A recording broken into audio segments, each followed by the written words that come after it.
Yep. Welcome and good night. Uh, you are uh, in tune to the conversation.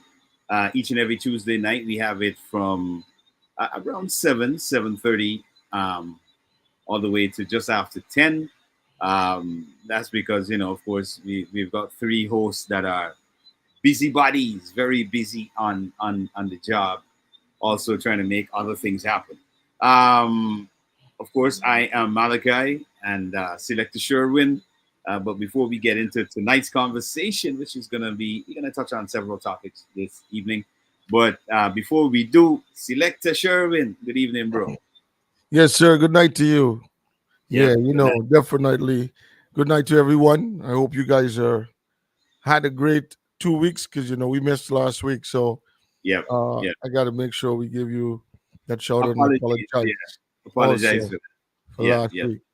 All right. yep. So we got to make sure that we clear the ear before we get into the conversation today. All right. The views, information, or opinion expressed during this program are solely those of the host, guests, and callers involved in the program and do not necessarily present the views of Majestic Music Radio, its management, and other hosts or advertisers. Majestic Music is not responsible and do not verify for accuracy of any of the information contained in this radio program. This program does not constitute medical or professional advice and is solely for entertainment purpose only. Yes, sir. Yeah, Yeah, ear is clear, so we can have a conversation. yeah. The ear is clear. So, Yeah. yeah, yeah. Well, I hope you guys had a great 2 weeks. I know we passed uh a beautiful week that is the mothers are being recognized worldwide, Yeah, Mother's yeah. Day. Mother's Day. Even though we should be having and showing our mothers love every day, but set aside that day especially to give her an extra treat. At the same time, I think they said is a day set aside for commercial good commercial profit on the outside because They that's say it's a one of the money days making day. like a man was saying when you look in the burial ground, right? Just to Hmm. say, but it's like a joke. It came of a joke, which is at the same time you want to be say sorry for all that lost their mom, but he said it looks like a park day. You know what I mean? Everybody's in the ground on that day, right? But Yeah, yeah. when it comes to Father's Day, you ain't got Mm-mm. them kind of you ain't got them kind of effects. You know what I mean? But big shout out to No. the mothers. You know what I mean? Most times, they are the pillars of the family. They're the ones that stay strong and keep everybody together Hmm. while dad is out there tiling hard, you know what I mean, and working hard. So Yeah. once again, shout out to you mothers. Hmm. Hmm. Hmm. Yep, yep, yep, yep, yep. So tonight we got a couple of interesting topics we want to touch on. Um, one of those topics. Um, let's kind of start it off light. I'm hoping Martin jumps in as soon as possible. One of those topics would be, um, and I think I mentioned it before, um, what goes on social media in Guyana, which really gives an overall projection of the thinking of the individuals in Guyana. And over the past couple of days, there's a crazy thing happening where a young lady made I don't know, but I didn't see it live, but it had to be a live. And in this live, she was blurting out stuff that she had taken a 13-year-old into the bush, into the Cayuni to be exact, um, to pick fear, right? And for those people who are not Guyanese, we talking. pig fear means to prostitute, right, or to become a prostitute. So when I heard this thing, I was like, I was rather taken back because I was like, wait a minute, um, the Guyana police force is not. Um, they didn't see this live. They didn't. Somebody didn't tag a police, and a police didn't pass this on to a senior officer to say, look at this, because these kind of things um, are crazy. You know, just to be said on social media is next level madness. But for the inaction of you know the Guyana police force to immediately start to investigate, and not only that, they should have made inquiries. In my estimation, I mean, I heard this young lady is in prison already, but she's got a case pending as soon as she gets out of prison. I don't know why somebody would possibly want to say stuff like that on social media, because I don't know if they know that's incriminating yourself. Um, Yeah, that's big time. yeah, that's incriminating yourself big time. And it it just leads you to think, like, what is going on really in the minds of individuals? What's going on in the minds of people in the country? If they would think up these things and actually talk about them on a live or even record it, is crazy, you know. So that's one of the things I wanted to kind of talk about. That was crazy, a very crazy issue. But before we get too far along in it, Sherwin, we have some numbers to some contact information. Of course, you can call us. The number to call us there again is what again, Sherwin? 718-673-2201. Right. Seven And if you're out of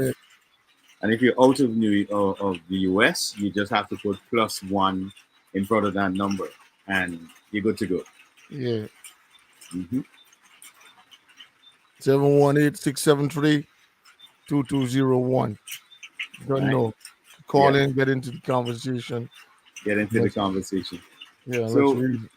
yeah, and we're still waiting for Martin to get in. So in my estimation, that particular issue um, was one of the things that I looked at, and I was like trying to figure out why we as a people behave in this manner.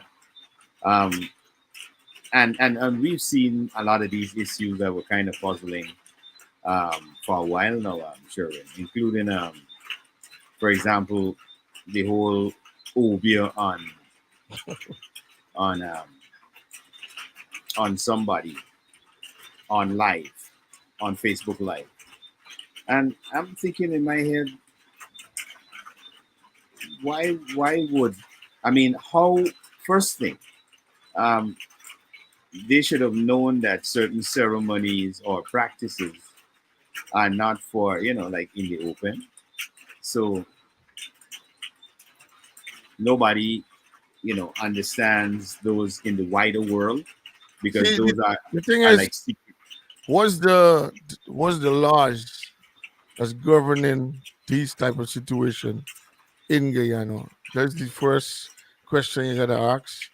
Secondly, um, is it does the police force works with a reaction tactics rather than be proactive in the sense of they they have some kind of uh, a thing where they can actually have a unit that is dealing with strictly social media that Well, is well, I would think if you have a cyber act law in place, okay.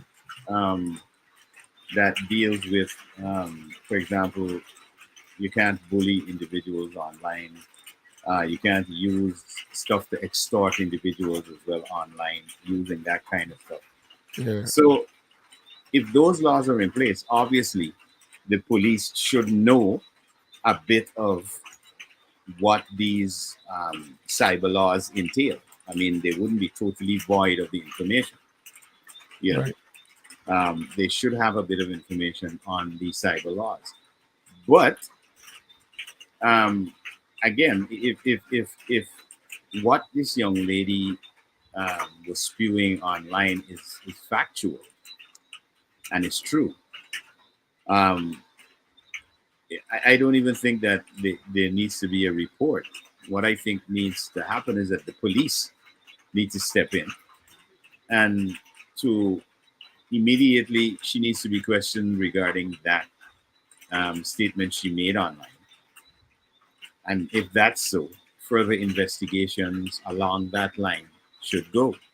If none of what she's saying, because based on, another live that the mom of the daughter of the child, sorry, and the lawyer of the mom said, none of that occurred. So it was fictional then, all right, or it was a made up story.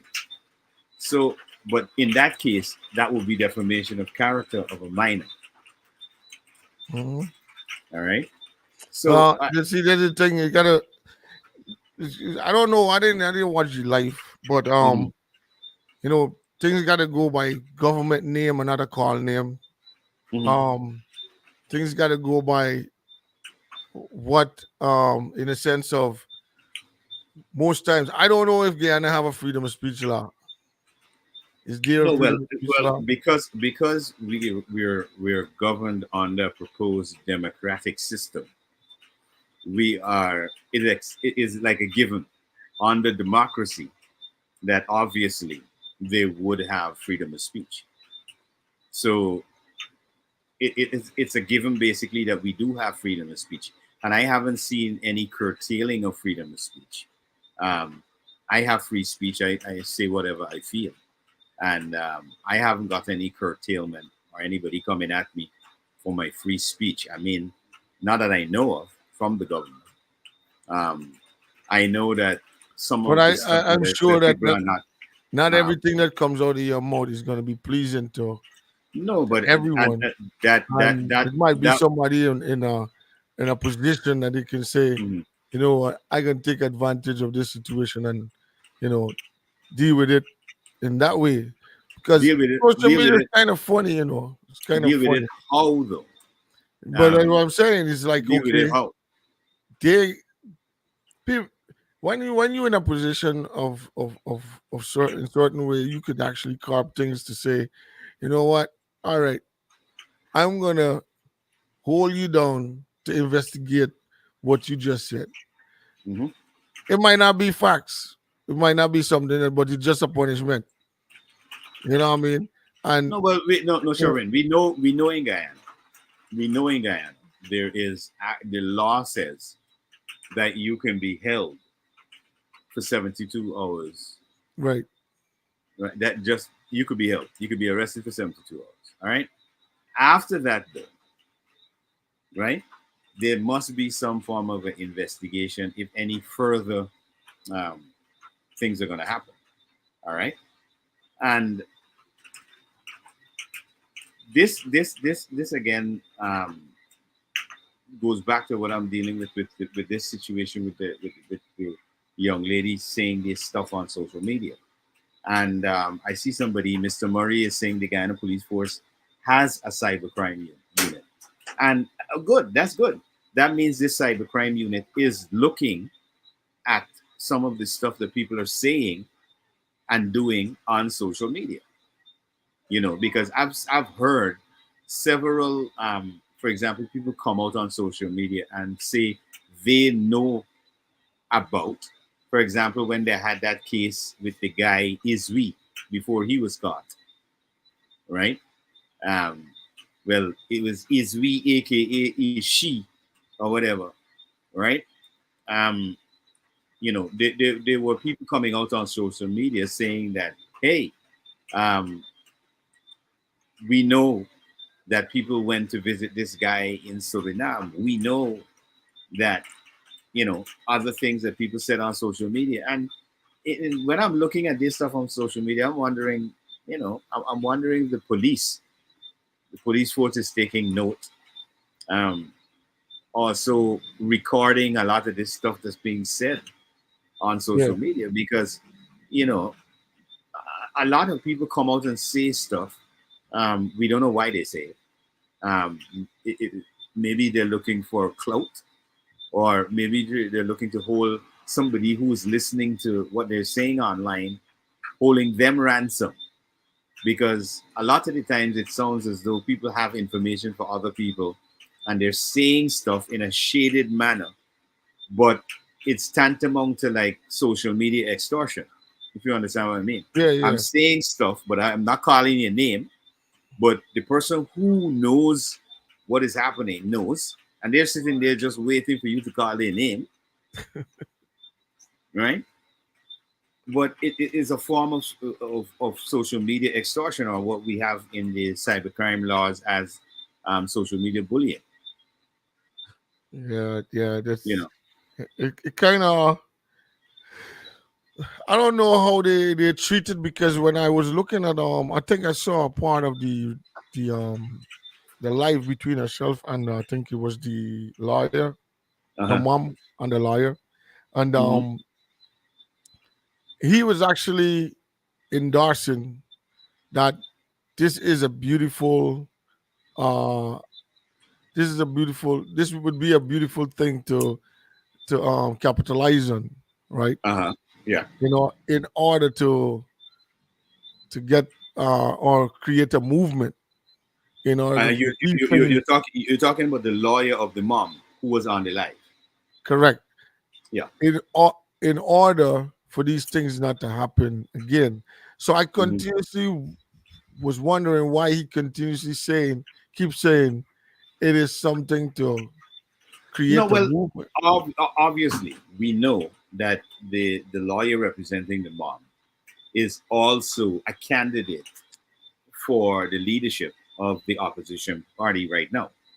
So the why he's saying to capitalize on it is because there's an issue also that they made a report to the police, and the statement from the child was leaked to social media to somebody, and that person posted it on social media. All right. Now, Okay. why he would say capitalize on that is because he's looking to gain points politically on the situation between this mom and the daughter, which I really think should not have been the whole objective in what he was doing. But you really can't, you can't stop a politician from politicking. That's what they do. Well, this is the whole idea of what do you call it? Conflict of interest, in the Well, sense of trying to serve in the capacity as a liar instead of trying to serve in the capacity or capitalizing in order to gain points, like you're saying. So if that's so, I think that's not fair on the sense of trying to make sure but it's but clear. but I'll give you a funny scenario, right? Because I am the type of person, um, based on my experience, right?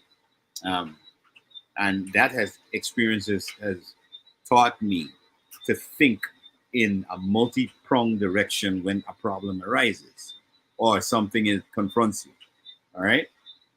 It may sound paranoid, but if you look at the situation, and I'm talking about the situation with the young lady and the mom and the police and Yeah. the leak of this statement, all right? Now, hypothetically, now the opposition party have more of their supporters that are Afro Guyanese that are in the military and in the police force, aren't they? Mhm.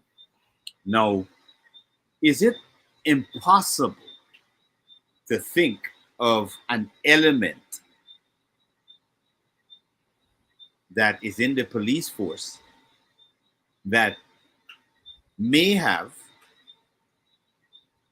again, this is hypothetically, and again, this is multi-pronged thinking, may have colluded or even not colluded, but had done it maliciously, all right, to create a situation where, for example, the the the present the person vying to be opposition, to be the opposition leader, and is a practicing lawyer, can then jump on that and say, okay, well, this is a very serious thing. We really have to look at this.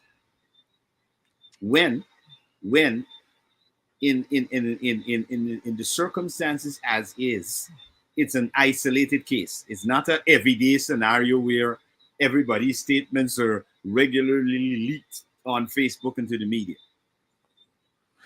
Listen to me. I still believe that it comes back to wisdom, and wisdom always tells me that where it start from is this where it got it cut, and because that's the point of the whole issue, where it started from, and I believe that they can know exactly, because they know exactly who dealt with that issue, who is in the system, when the force is going to know who this whole statement passed through, who was connected to it.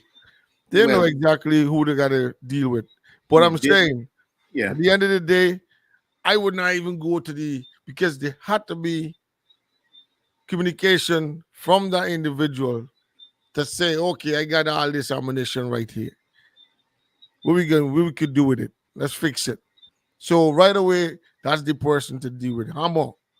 Right away, he getting the full hammer. When he or she getting the full hammer, it teaches the lessons for the rest. Now we ain't playing this no more. Well, I'll tell you this.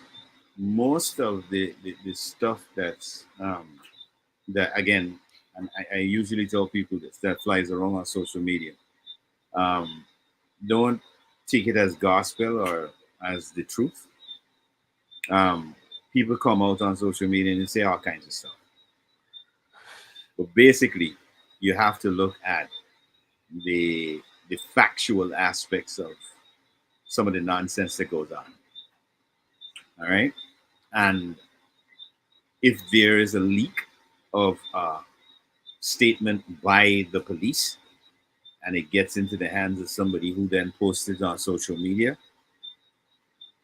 they must have a mechanism within the police force to track that, as you rightfully said, because obviously she had to sit down with an officer to give that statement.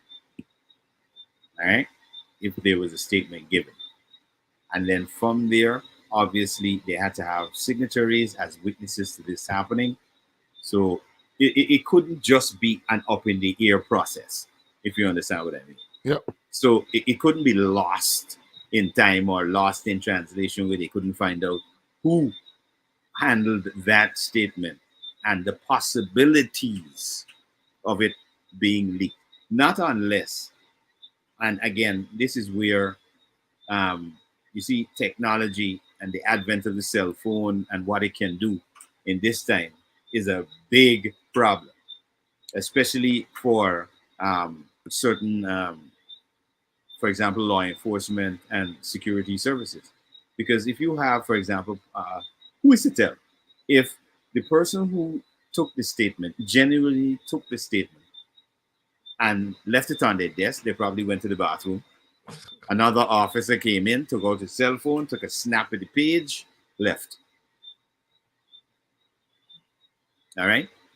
Now, while we're installing cameras all over the country to look at traffic and to look at crime, I don't know if anybody has thought of installing cameras to look at the cops or look at the police while they work, while they do their work, to ensure, for example, at the police stations, that when people get into the police stations, how they handle them. What is the conversation like? Because I think that would give the government, or let's say the head of the security department, which would be, I think, is under the prime minister, it would give him a lot more information on how to deal with, for example, the interaction with the police force and the public. I don't know if they ever thought about that. Um, I know a lot of police would say, "No, we don't. We really don't want no cameras in the station." And those cameras would also have to have audio, so you could see and hear what they're talking about, and that's recorded and put in a police database. I mean, these are some of the things that I don't know if they've thought about them, um, but these are things that should be as a developing nation. This is what should be happening. So we wouldn't have these problems where, for example, we got um, these really um, comical lapses where somebody has the ability to leak somebody else's statement, and that could be, if, for example, if that was in the era where we were having the death squad issues, where the gangs were fighting the gangs, the drug gangs against the drug gangs, you would have had a big issue because somebody could have gone to the police and made a statement and said, "Listen, I witnessed a murder. These guys chopped up somebody or whatever," and you can have a leak of that statement to the gang. Yeah, I don't know. There's a. I think there is a. From what I'm hearing, I don't want to put a nail on it. Hmm. That there's some work being done right now in order to upgrade the Hmm. police in the sense of their responsibilities and also accountability to everything that they deal with and how they deal with it. Yeah, Well, we know one of the greatest things that technology ever did, especially for today's policing in the developing world, is yeah, body cam. the Body body cam. cam.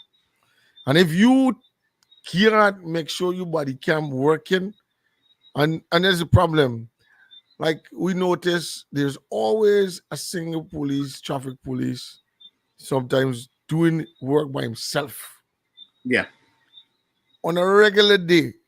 There is no way that you, if you doing policing, most time you know it it's a is double. always have to be with a partner Yeah, it's a double. I mean, even because the beat police that take the pavement or walk the pavements is always because two. in these situations is where when it comes to even a police, you got family, you know what I mean, and even to their safety, the other man, one man in danger, the other man could run, and he could actually Call for backup. secure some kind of help or Yeah. call for backup.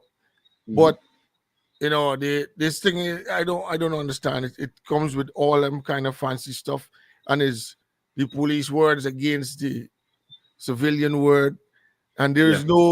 there's nothing to show that we are making sure that you gotta show us. Or if you didn't put on your camera, you got to tell me why you didn't put on your camera. You in the wrong right away Yep. because you got to make sure that that camera is working Hmm. as you're actually approaching. They Yep. don't want that. I mean, we know that. We know for reason why, many reasons why, how things be running. You know Yeah. what I I mean? mean, And because of the developing, because of development and how they're trying to run into the fast pace, as is being mentioned, you have to consider. I don't care how y'all think about it no more.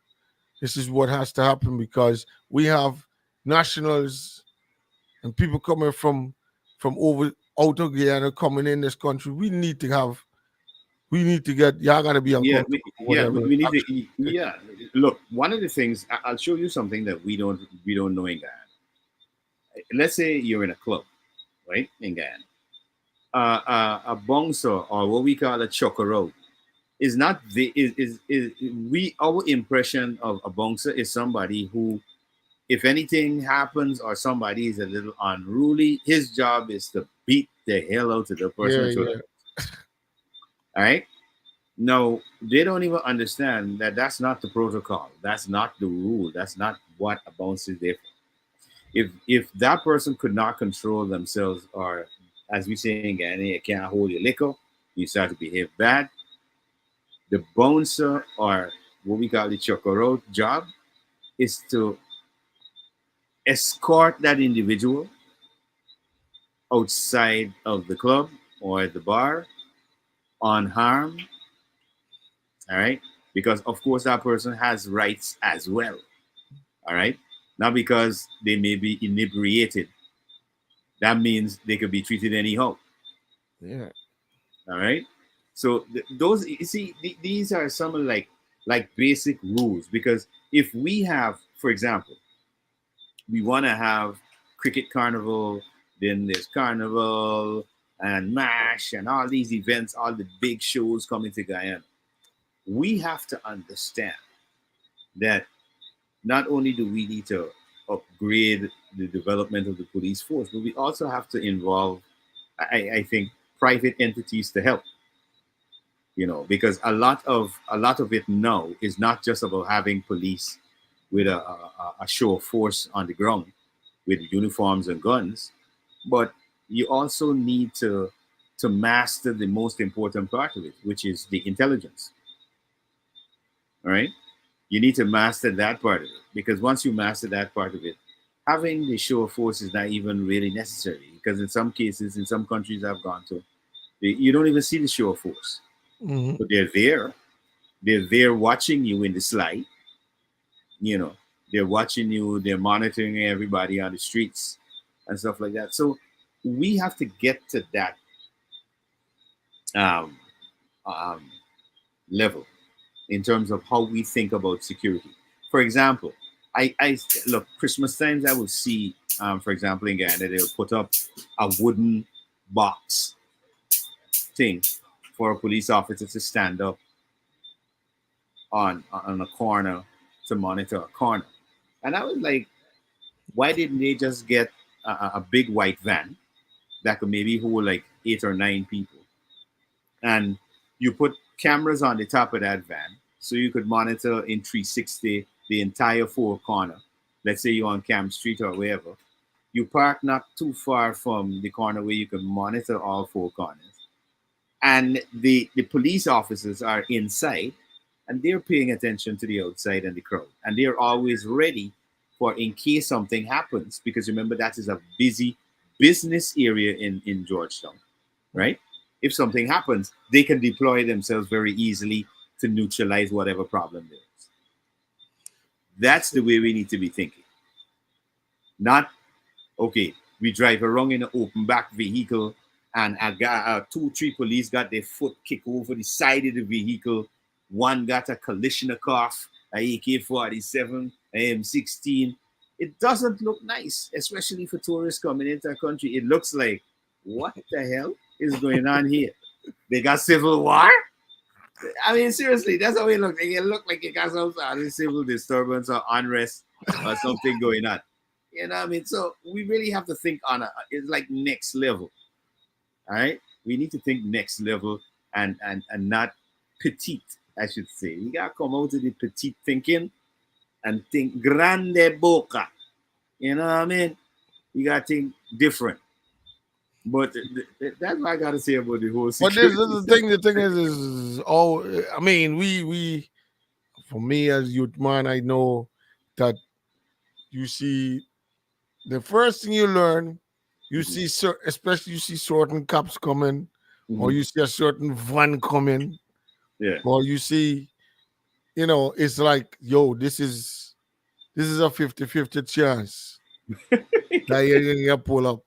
And if this Mhm. pull up here is either gonna go somewhere, it's gonna go either left or right. It's Uh, either that man for no reason. Sometimes that man's ask you some dumb questions. You wow. can't answer them, or you just get annoyed and say, "Why the reason you asking me these questions?" And they will book you for that as a part of the punishment. Got you sitting there for no For reason. no reason to waste your time. They're You see, gone all over the place. And you then you see, ask the question. Somebody might ask the question, "Why you here?" I don't know. I don't know. Oh, next we're gonna come out. Oh, this officer put him to sit there. He said that when he come back, he can deal with You him. can deal with him. And these things is like I tell you, anybody, they the system. I mean, I don't know what it is now. I I been around when I was youth man. I know for sure. I gotta go in by the police step and watching me bridging and say, "This what you do, man? Me do nothing, whatever. But you just trying for, yeah, I better go if I put y'all in there too." I'll tell You you know what one I of the mean? things. I'll tell you one of the things that we need to check and get that checked immediately. If you're gonna have people come into Guyana and they for example, they drive on an international driver's license, they come into Guyana. Of course, the law says you've got a certain time. Of course, you got to check in with GRA and get a permit that says you have the permit to drive. But you're going to be driving on the roads of Guyana. Let's say the police stops them, right? Now, first thing anybody who drives outside of Guyana is going to ask the police officer is, why have you stopped me? Yep. What is my infraction? That's That's the that's the first. natural. That's the natural way of any way. Exactly. Why you stop me? Why are you stopping me? Yeah. What did I do wrong? All right. Now, in Guyana, Police can tell you, you stay right there. You're gonna do it just now. This time from, he got from the ticket. time you ask a question, There's no the officer can tell you, all right, you wait right here. I can deal with you just now. He and can get deal with you on a all the other long way cars. to pressure And you you. say, When right, everybody gone, they're right. trying to steam in on you to say, well, what's going on? Trying to form a conversation into how we gonna deal with this thing here. This time you ain't got no clue what you did or what you doing. You know what I mean? Not trying to don't talk or don't press the system, but I'm saying the guys away from the whole what they might be feeling as though okay we get things control. I talk to these guys, they're supposed to be out there doing the right thing. It's a different scenario when you're out there, when the man out there dealing Yeah, sometimes with situations. yeah. It's funny. It's funny, and I think we need to look at these things, um, make the necessary adjustments as quickly as possible Once because they got a slogan for the police forcing it, um, like a positioning statement that Yeah. says the Guyana Police Force, da da da. I don't know about it, bro. Like I haven't. for over Protect here, us, the protect and NYPD I serve, know serve and protect, serve and protect. Yeah, right? I still don't. I think is I don't know if sometimes these guys don't understand how much it would be so cute to know that somebody could pull up and be like, sir, I'm lost. mhm. I don't know. Can have a conversation to figure out what's going on.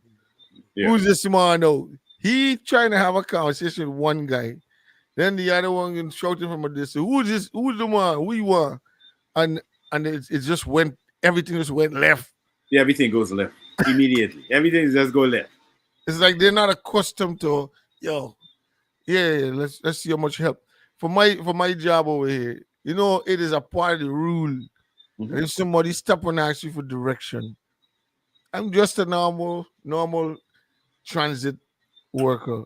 Hmm. Somebody step and ask you for directions, you supposed to at least stop and try your best to Yeah, see and how give you them. can Yeah, and direct them guide them in the and right guide direction. them within the You know, those you know. steps. I'm glad you mentioned that, Sherwin, because on Monday we were talking about um, the very same thing. How would you like, for example, and when I say we were talking about the same thing, I was looking at what we say as Guyanese. Everybody says it, right? Everybody say, "Oh, you shine," or "the one is a paku," and The when you catch green a dogs. paku, he's a green dungs, or when you catch a paku, he's got bossy back and put But salt. All right, now you know what those sayings say in terms of your mindset. It says to anybody who hears that and understands it. For example, I understand that. And I know that's not something good. In no. other words, if somebody is in a position that they do not know something, in other words, they may shine. That means you take advantage of them then. That's what they're simply saying there by saying, Exactly. oh, Yeah. they may shine, or use a paku, and when you catch a paku, you buzz their back and put salt. Yep. So you're taking advantage of that person because, and it's tantamount to what you were saying there just now. And I made reference to it. They said, I was in the US and I remember being in J Metrotech train station. And I didn't know which platform I was ready to go up to get which the train. Right. And I asked a guy, and the guy actually took his time and he took me to the exact spot and said, all right, this is Exactly. where you're Yeah, gonna yeah. go. That's what we're supposed to do. That's a All right. part of that's Yeah. a part of the rule. The guy You know what I took mean? me there, right? And he showed me in my phone on my GPS. He said, okay, what was happening here is Where that to you're on where exactly. right, where to where. You're on this level, you need to go up to another level. This is where you need to be. Right? And I was like, okay, if we adapt the very same attitude, right? For example, people will come to Guyana and they will ask for directions. I'm not saying every Guyanese does this, but we need to have more of an attitude of welcoming individuals when they come here. And if they ask for directions, give them the right thing. Yeah. You understand? Don't give them directions and then when they reach into somebody, they said, oh, this person said go direct. And you wondering is what was that person sending this person to go on? You understand? Where was they sending this person? Yeah. You know, it's weird. I personally have run into a situation where a guy was coming out to Charlotte Street and he was like, excuse me. Could you tell me where to get? And he was asking me to go to. So I was like, who sent you down Charlotte Street?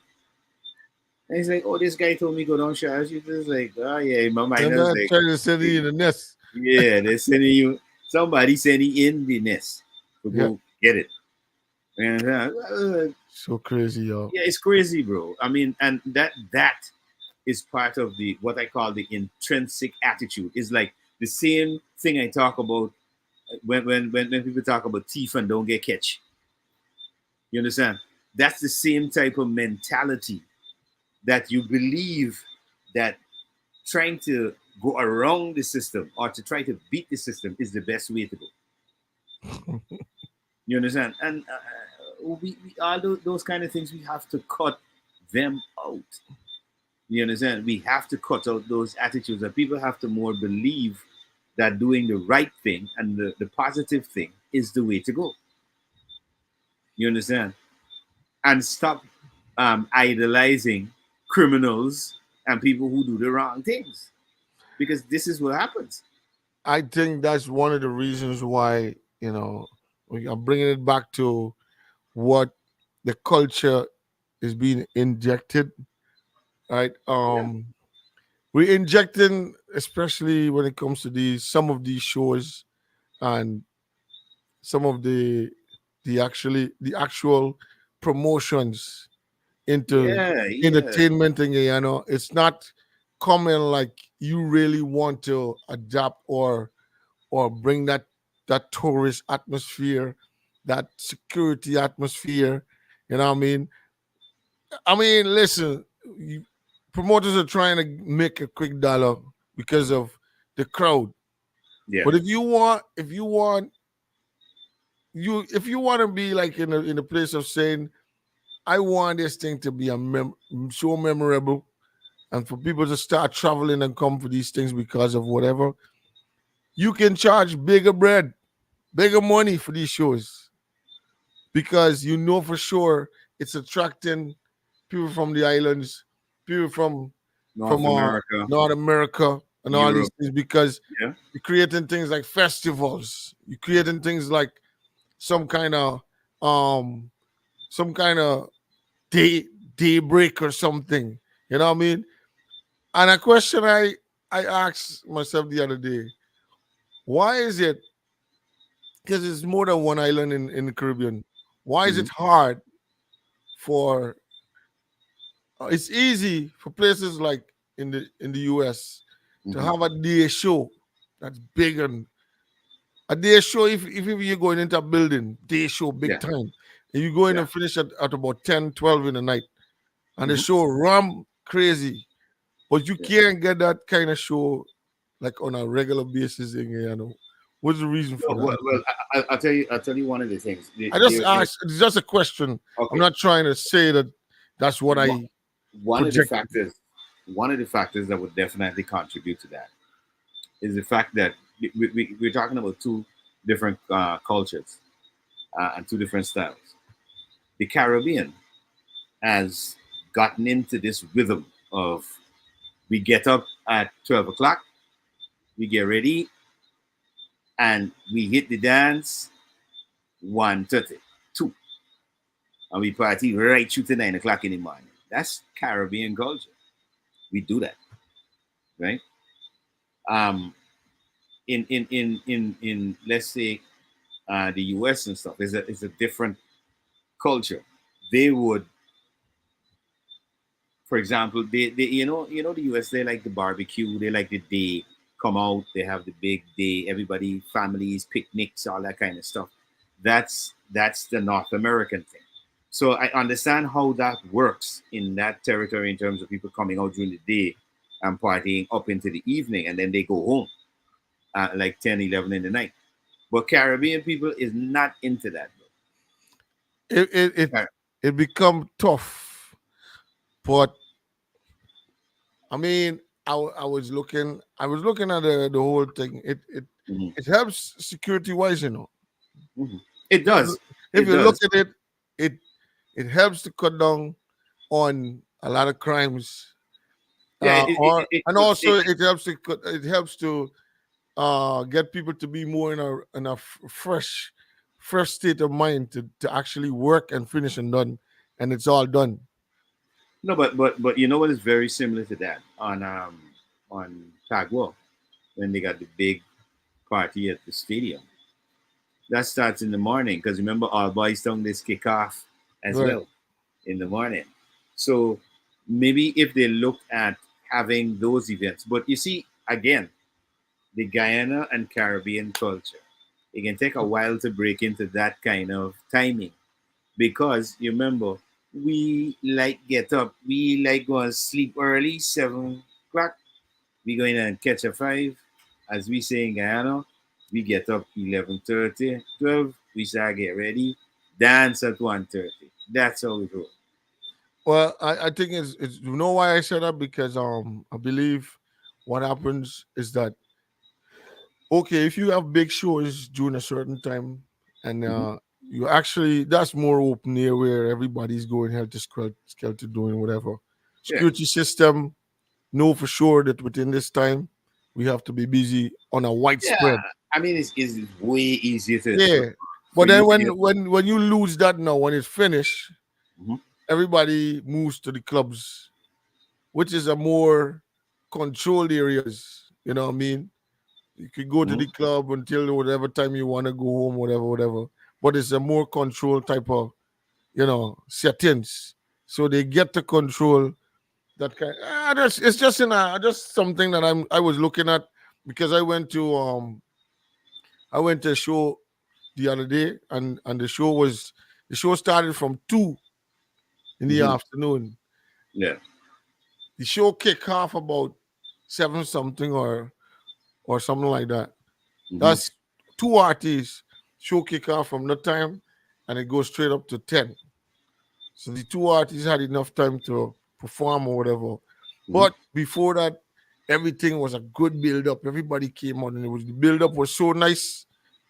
You know what I mean? When everything finished, it's like, what? It's still early, bro. Yeah. Still got This- something more you could do. That's what I'm saying. You This is know what what I I'm mean? telling you. If we do that in Guyana, come on, bro. We're Guyanese. We know how we drunk. Guyanese love to do something called, and nobody else to do this.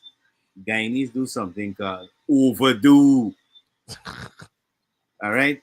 Nobody else does this. Guyanese does overdo the do, as we say in Guyana. The only other people I know that overdo the do is if you go like like in the deep south and you meet up those white guys who just like drink X amount of beers. Yeah. Right. Then that's the people you can see, doing it like Caribbean people. Drink till Mart- they're basically out. Martin, what's up, man? Yeah, Greetings, greetings. yeah. Greetings, Martin, bro, you bro. upgrade the camera or what?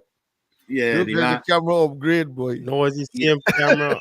No, it's I getting sexy over there. you want people tell you bleaching. You always want somebody tell you Yeah, he's a yeah. pretty boy. You wanna- Nah, What it's going me, it's on? all me. Is daddy? What going on, my boy? They're easy. So Now you joining be in, sorry to be late. yeah, no problem, bro. But you be hearing what we be talking about. Mm-hmm. The other aspect of this, just before we get into a little bit more serious, um, a bit of the thing I was talking about earlier, where social media intersects with politics Yeah. and all of that, because it's a crazy thing that's happening in Guyana. We find big prominent lawyers going on what we call social media influencers pages, and not only lawyers, but we're talking about learned individuals, right? And I'm thinking in my mind, why would you need to, if you were propagating the right things, Yeah. why would you need to, for example, team up with a few of these characters that are on social media? Because I can't really describe them as anything else but characters. Because really and truly, there are some serious characters on Guyana social media, Mm-hmm. and we have a different level of characters on social media, right? No. According, One of the problems though, Malachi, I think it's coming from the top, mm, and I believe just the advice. If I could have advised the present government mm, is ease off the social media. When you coming out to do anything like press conference and these things, it's supposed to be media houses that come together to get what they got to get from you and then address it in their media platforms, right? Leave it up to them after you finish with that. If you have a address that you want to make sure you reach the extended level, and you gotta do a public address, you say, okay, all right, cool. I'm gonna do it via wherever media platforms is there to do it live, and also mm. I'm gonna do it. We're gonna do it on our social media page, so it's announced. But when you do all these little things and these little flaws is happening in between all these different things, it becomes like we all in the same thing. We all in the same kind of. So were you trying to tell me?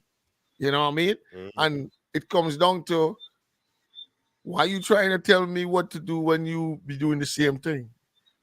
So instead of being like I said, because we This, look, you, I you take an saying you saying example. 1 second. You're saying the same thing as in the use of social media to disseminate information. Right, but I'm saying, like, as the government, Hmm. now your messages is to make sure that you allow the media houses to do their job. Right? When you come to do whatever, but of course, yes, I have my I I have mean, yeah. I'm not cutting you short, but the major problem is, all right, and this is something me and Martin discussed on a show before. The major problem is the National Communications Network is not at the level that they can deal with, um, you know, what we're talking about. Because in order to do that, you've Mhm. got to have attractive personalities on radio and TV. You've got to have proper programming. There's a whole class of things that's got to go in for Right. you to be able to do what you're saying there. But what has happened? The social media aspect of Guyana has overtaken the Of actual course. real A- entities. And of course, where you find there's a lot of distractions. Because look at this. They're on social media trying to address or trying to do a conference, a press conference. And Mhm. you got hecklers that's kicking in and doing saying all kinds of nonsense. I decide in the comments. Right. Boom, distraction. By some means, they might go and end up answering the person on in the comment that is really not a part of the press conference. It can happen like that. That's one. Two, you also have there's things that you know for sure that you want to make sure that okay, this is what I'm gonna put out there. I have it's gonna be done in a professional way where I have somebody that is narrating this whole thing. If you notice, you look at uh press conference coming out to the White House and them thing, how they do it. So you do it at a certain point. When it comes to certain, it reached a place where it's getting out of control. Okay, listen, No, no. until whatever, and it's What out. what you're basically outlining there, Sherwin, is, for example, Joe Rogan is a very big social media guy, podcast guy, but Joe Biden would not sit down with Joe Rogan and do a press conference to get his information out there. You under, this is what we're talking about. Okay. Although you may be big on the social media platform, when it comes to the actual dissemination of It's government protocol. You news gotta and go information, yeah. it's got to go through media houses. Correct. But listen, this is what I'm saying, sir. In Guyana, what has happened because the lack of professionalism with journalists, the lack of what we call investigative reporting. So the news is just basic crap and regurgitation. What happens is that the media houses have been unable to attract a solid audience to pay attention to when they say stuff. So then they lose advertising dollar. Nobody's paying attention. But But the people who gonna are be forceful. If you want to know something, is either you go to the website, the government website no, to but see what the is press, gonna but or this is you what I'm go telling to you, all sure. these other. You wait for the It's not, news, or you wait for whatever.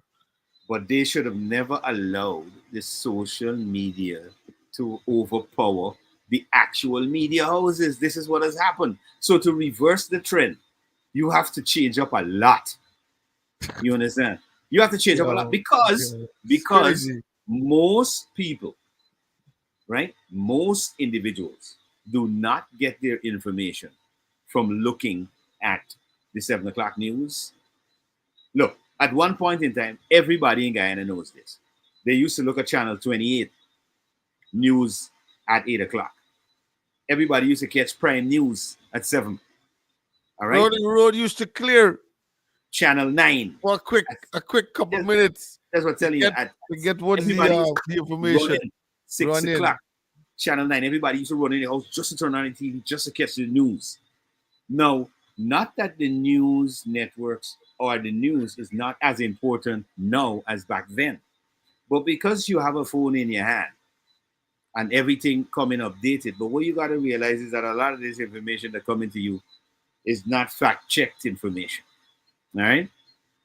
However, if you go to a news network, like if you were supposed to go to NCN and whatever information comes out from them, you know, hey, this gotta be good, right information on what is actually happening here in Guyana. Now, credibility. I'll tell you some of the things that stops us from actually getting to that point. Credibility is one of the first factors. Reliability on them to give you the information on time and the factual information is the second part of it. This is why people like, for example, the Guyanese Critic has overtaken major media houses. Because if you're going to be somebody like a reporter who's going to be on the scene live and you're looking at the thing while it's happening and you're broadcasting that to your audience, Right. who is not going to go for that? Because I don't need to see it tomorrow. I need to see it now while it's happening in it. But what I'm saying is like NCN, if we want to put it in that sense of government information or information that's coming out from the Yeah. entire Guyana, I think there is enough that you can create conversation. Like if you look at the structure of these big MSGN, or you look at CNN and all these different guys, they're structured in ways that okay, we bring in different programs that entails the education of outer world and in, and they're actually it's made up for a daily basis. All right, Yeah. whatever you're doing. Mhm. Was the news coming from this end? Was the news coming from that end? There's repetition of things that has to be said because it got to be covered all the time as a Mhm. reminder. Yeah. But I don't know. You telling me that's something that they can adapt to. They're not that professional. There's, No, sir. no. You have to be one. You've got to be trained. One of the things when I was at NC and I did indicate to the CEO then, I said everybody you hire in the production department actually has to know production. They actually have to know cameras. They actually have to know to edit. They actually have to know to use their voice. In other words, they have to be good at voiceovers. And she was like, "But none of them in up to that class." I was like, "So why are they here?" Because this is what a production house is supposed to have. If you're gonna have a major production house with an injection from the national budget going to that entity every year, and you cannot compete with the private entities that don't have half the subvention that you have, something definitely wrong. Let me ask you a First thing question. that we're supposed to compete. But they could do on the spot live to the studio. Yeah. Mhm. It can happen Yes. away, Yeah. and it, You it, mean it like airs you mean direct to the studio. you mean like an outside Yes. broadcast? They So have the then capabilities. somebody's So supposed they to. have the studio on wheels. They have a Yeah, they mobile have. studio. So Yeah, then they you can call. saying you supposed to have somebody supposed to be living by the high court or the magistrate court every day. That's what I'm You telling you. get all the information and you get it's in and out kind of reports Yeah, coming in. yeah. That's something that's supposed to happen. There's But we supposed to be don't have And that somebody that and enabling reporting from system for all the that. different regions supposed to be reporting like that. and That's the equipped. funny That's got to be equipped. the good thing about Guyana, because everything happens in such a laissez-faire fashion, like slow poke, you could literally get all the roundups from every single region and every single court and still go Mhm. live from the court in Georgetown. Yeah, it could come in between. Yeah, indeed, You because understand? everything happens according to how you connect Yeah. your programs connecting with reports It- coming out of this area, that area, exactly. And once you get that and a information man could, in, when he finished with one area, he could move within the same. Say he's within a tongue, mhm, he could move with 5 different places within 1 hour or 2 hours to give you mhm, reports on what's coming out in these different areas. yeah, But yeah. you see, the problem is that the lack of knowledge, which is what I like to call incompetence, right? Because these people is not competent enough to do what they're supposed to do, we kind of have that open space. Because I would have seen them live broadcasting for 1 year at the emancipation. Right. But I also seen a bunch of people who have no idea of how to put the cameras in the right settings if you're facing the sun or if the sun is backing you or whatever the case may be. You understand, man? So That's all. everybody just Yeah. runs around and do whatever, and that is what they produce. Which is why, I kind of want to say it, but when I got into media and I started studying NCN a couple months ago, I was like, yo, this is joke. Given that they have all the equipments, what NCN doing is joke. Hmm. And all Hmm. the people that they have, you have to laugh at them. Like, so when the rest of the world laughing at we, well, you can't feel no way because I start laughing at myself. NCN plays one thing over and over and over.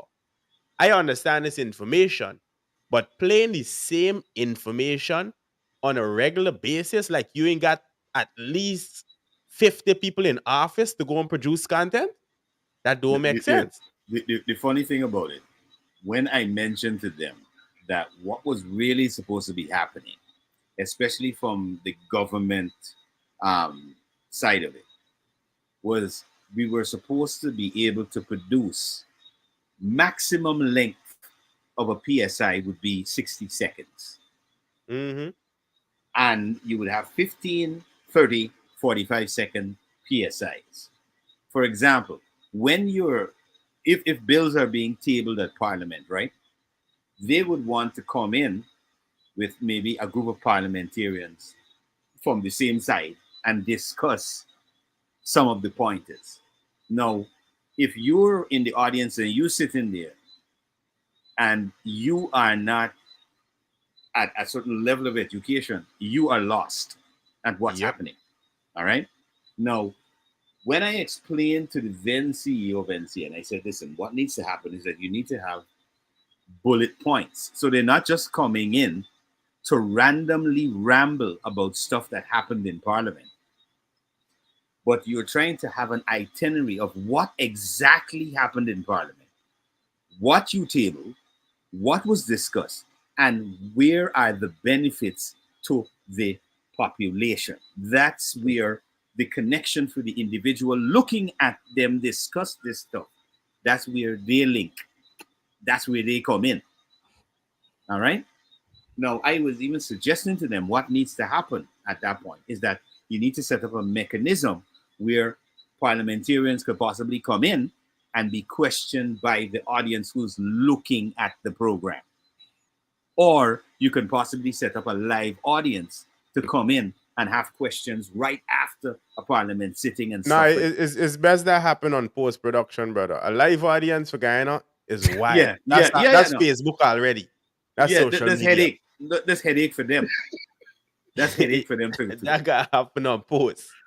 Imagine the Yo. ministers coming out and mumbling or coming out high. Yeah. We can't have them type of thing in Guyana, brother. We too lawless for certain things. It's right, man. So we got to do it in studio and then put all we work in editing it, and then we put it out to the public. Because if we do anything live, like how we doing right now, imagine if I slip up and tag the wrong thing. This is gonna live there forever. Yeah. So imagine if I come out now and I know that I sober, but you know that I drunk, right? The another one know that I high, and everybody giggling, and Guyanese ain't got no manners. We can't have that live. Well, So this is what I said. the thing is needing to know, just like we talk in music, playing your position, right? It's the same thing for production. I believe that I couldn't have been a good photographer if I didn't know how to edit. Yeah, you could take pictures, but I needed to know how to edit, right? Because a lot of things in Guyana, what they do is everybody have this, I kind of want to put it in front of the screen so you can see, but everybody have this light, right? The flash, and they put it on a big umbrella or a diffuser, and they have a remote in their hands, and they click, and they click, and they put literally like how we're here now. The camera's right in front of me. They put the models there, and they just put that flash right behind them or in front of them on the side of them, and it's a perfect picture every time. The problem is, said photographer don't know how to use their settings on manual. So they put it on most likely a program mode or automatic mode, and they run that camera through. It could be the most expensive camera. I've seen it, right? And you could go and look back at the pictures that every other photographer in Guyana posts. How blurry is the background? How much exposure they actually had? How much light is coming into the subject, right? Simple things that you need to know as a photographer or somebody behind the camera. And this is why I say I am the cute guy behind and in front of the camera, because I understand what happens behind the screen, right? So if people like regular Guyanese, everybody wants to be the hottest thing. Everybody wants to be behind the camera. Everybody go out and buy a cheap camera. You could buy it. It's $300 on Amazon. Now everybody's a photographer and they're doing weddings and they're doing this and they're doing that. But you're not very professional, are you? Because you can't put two sentences together. You're charging below price, which is embarrassing every other professional camera person. On the cut in the business. Exactly. And think you're killing the game. But then that continues to sink that industry. Right? Same thing happened for the big production. The biggest production house right now, which is Critics, right? I could say that is the biggest production in Guyana. Critics Studios, right? TBN Studios. But they use green screen, in this which time. is not a very good quality in 2024. You could spend Nah. $60 on Amazon and buy a nice 4K camera and use it with the mic just like how we there right now. Correct. You buy a $200 switchboard, but this is having incompetent people on your team. Yeah, they ain't understand. Right? No hitting to critics, but I like your program, but I also would like to see it compete. You got the numbers. You got but look like an international standard at least. Yeah. Spend $50,000 and build out a backdrop instead of having a fake green screen backdrop. Or build yourself. People just act like this thing is rocket science. This ain't rocket science. You could build a studio in a space. You got the studio. You know. You got the studio. Just build 100 backdrops. Everybody got plywood. Well, that's a part of it as well. But tonight, of course, sure, we'll give them the numbers again to call us if they want to join the conversation. Or in case you want to call 718-673-2201. 718-673-2201. And if you're outside of the US, you want to put +1 in front of that. Yep, in front of that number. So tonight we're talking a little bit about where politics meets entertainment or intersects with entertainment. And commerce and business is a strange thing because week before the last, because last week, again, we had to apologize for not being on last Tuesday. Yes. We were talking about part of it in the political sphere. We were talking about this call to boycott a particular restaurant in New York City. And subsequent to that, a statement came out on social media, which was published by Guyana Daily News, which proposes that the brother of one of the most vocal individuals from New York about Guyana's issues, Rickford Burke, his brother came out and made a statement claiming that Rickford Burke is destroying and hurting their family. And I'll read a bit of that article from Guyana Daily News. It says, the older brother of controversial APNU-AFC activist and wanted fugitive Rickford Burke has publicly lambasted him for, and quote, hurting and destroying their family through his actions. In a recent Facebook Live on his personal page, Branford Burke said that his brother, Rickford, was doing things, quote, doing things to hurt the family. He went on to detail how his family has suffered because of the actions of Rickford, who uses his social media account to denigrate and defame persons who share opposing views. And that's just a part of that article. It's a pretty lengthy article from this guy's brother. But if you have, first, let me ask the question. What are your thoughts on, the brother of this particular individual coming out and saying stuff like this?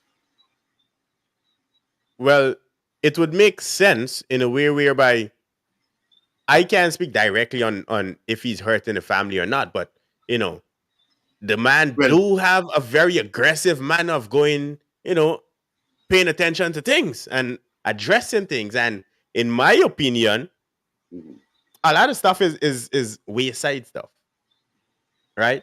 A lot of stuff, the smallest thing would happening, especially with the current government, right? And he would speak on it in a manner where you can't really believe what he's saying. Well, one of the things that I found hilarious, there was an issue the other day where the Minister of Infrastructure had gone to a neighborhood, really to meet with the community, talk to them about the purchase of the compensation really for their place, because they're using that area as part of the bridge construction across the Demerara. And somebody came up with a live, and they were kind of abusive to the minister and saying, "Get out!" and you come in with a little bit money, and you give the Indian people a lot of money, and now you all come in and give black people a little bit money and all I this think kind the of older lady did that. yeah, older lady did that. The rest of them. And right. And what I wanted to, because I'm the type of person, again, I like to listen to what somebody is saying, and I will pick the sense out of what we're saying and pick sense out of the nonsense. Now, one of the things that came out in that very thing that she was saying is that they were giving an offer, all right, and it would include a few things, relocation, land to that relocation, etc., etc. So I'm wondering if you're in a position, and based on the looks of the video, because I think you saw the video as well, Martin, Yes. of a few of the houses that she happened to pass by, because I noticed she was making a particular a conscientious effort not to show the houses really. And that was the funny part of it, because I'm wondering, I'm saying, okay, well, you really gotta be living in a mansion to be making all that noise. So could you show us this mansion you're living in? Because we didn't see it. No, you see, this is the thing. I just want to be a little more neutral on that matter. You know, not to say that I'm siding on no side, but Mhm. like I would just say, see, first thing first, I think the minister should have, as a government official, should have hired or have a contracting PR kind of system to go and deal with these people Correct. properly. He should not have been there. He should not have been the person trying to do something like that. One. Secondly, right? Um, there was, well, if you notice in the video, the Mhm. woman was very normal at first, Mhm. but then the build-up came with When she approached the this. minister. No. Remember the way he said, a man could be as simplicit as possible, but at the same time, it sends a message of who feels it knows it, right? Mhm. The thing is, I would like you to accept this letter, and I would like you to sign here. Now, she is actually trying to reference of, listen, I tried to talk to you a couple times, buddy, and you just wind up your window and then went away. You wasn't even want to listen to me, but now you pull up to me and you trying to Mhm. make me, put this thing in such a way. Now, when I sign, right, it puts me in a dilemma like, yo, I'm back against the wall, cause you know what I mean. We know if you look at the whole thing, there is no trust. There is no trust between the two parties because she know if she sign, we're going down. Secondly, she declaring we had not properly sit down and come to a conclusion on what we decided on what you will give me. But Correct. you already went ahead already and we got the wire that you already give these individuals so much, but you telling me we still have to come to that level of conclusion of what we can offer you. Now, listen to me. As a guy in a citizen, I think first and foremost, you're about to build a structure that is a structure to make multi-million dollars, a structure that is going to be a landmark in the country. That's just my suggestion. If you come to a man to tell him you would like to get this land, as much as you You want can. eat. No, as much as you can, right? If a my house, let me give you the example. If a my house costs $10, right? Give you a $30. If a my house costs $5, give you a $15. The reason why, make sure that when the person finish, they're happy to know that okay, I had to do this in the sense of knowing that it's a part of my country's development, but they made sure I was comfortable and I was happy at the end of the story. But you don't you come in and evaluate somebody place that I live in for so much years. But you know how much right away. There is no value to a man when he said to himself that, yo, this is the love, this is where my heart is, this is my love. Correct. The only thing you could Correct. do is try to make that man as happy as possible so that he could walk away and said, I feel pleased to know that, yes, but at least I was a part of the contribution to make that bridge to be it where it is. And at the same time, they made me happy. But we all carrying away the story Mhm. where nobody is sitting down and try to evaluate, like, yo, what can we do to you come in and pushing people into a direction of, you know, you ain't got to give the same as you give the man because your property is value less. But give me something that I could say, at least, yes, this is what's going on, but at the end of the day, we gonna make you a triple time happy or double time happy, whatever it is. You know what I mean? So, from my understanding, right, everybody is getting exactly what they deserve. Everybody's getting a piece of land, right? Everybody's getting compensation, and everybody's getting paid for moving, right? Now, if your place is valued at 10 million and your neighbor is valued at 15, then you can't expect to get as much as your neighbor, right? So that already within itself is a problem. Now, if you find out that your neighbor getting 5 million more than you, and you gonna want to kick up a sting because you're gonna say, well, how I there right next to she, and she getting more than me. Let's not look at how straight the hair is straight or how curly, right? But let's look at the facts. Because I Right. understand what you were saying just now, but I never look at it from how you look at it. But at the same time, that is a little bit mixing your emotions, which, as I like to tell people, that don't pay bills. Mm-hmm. You understand me? These men coming with actual checks to tell you this is the procedure, this is the legal way, and we are being nice. Because really and truly, we could kick y'all off if we want, because this is a part of the bylaws. Right? Now we gotta be fair. You know the country you're living in.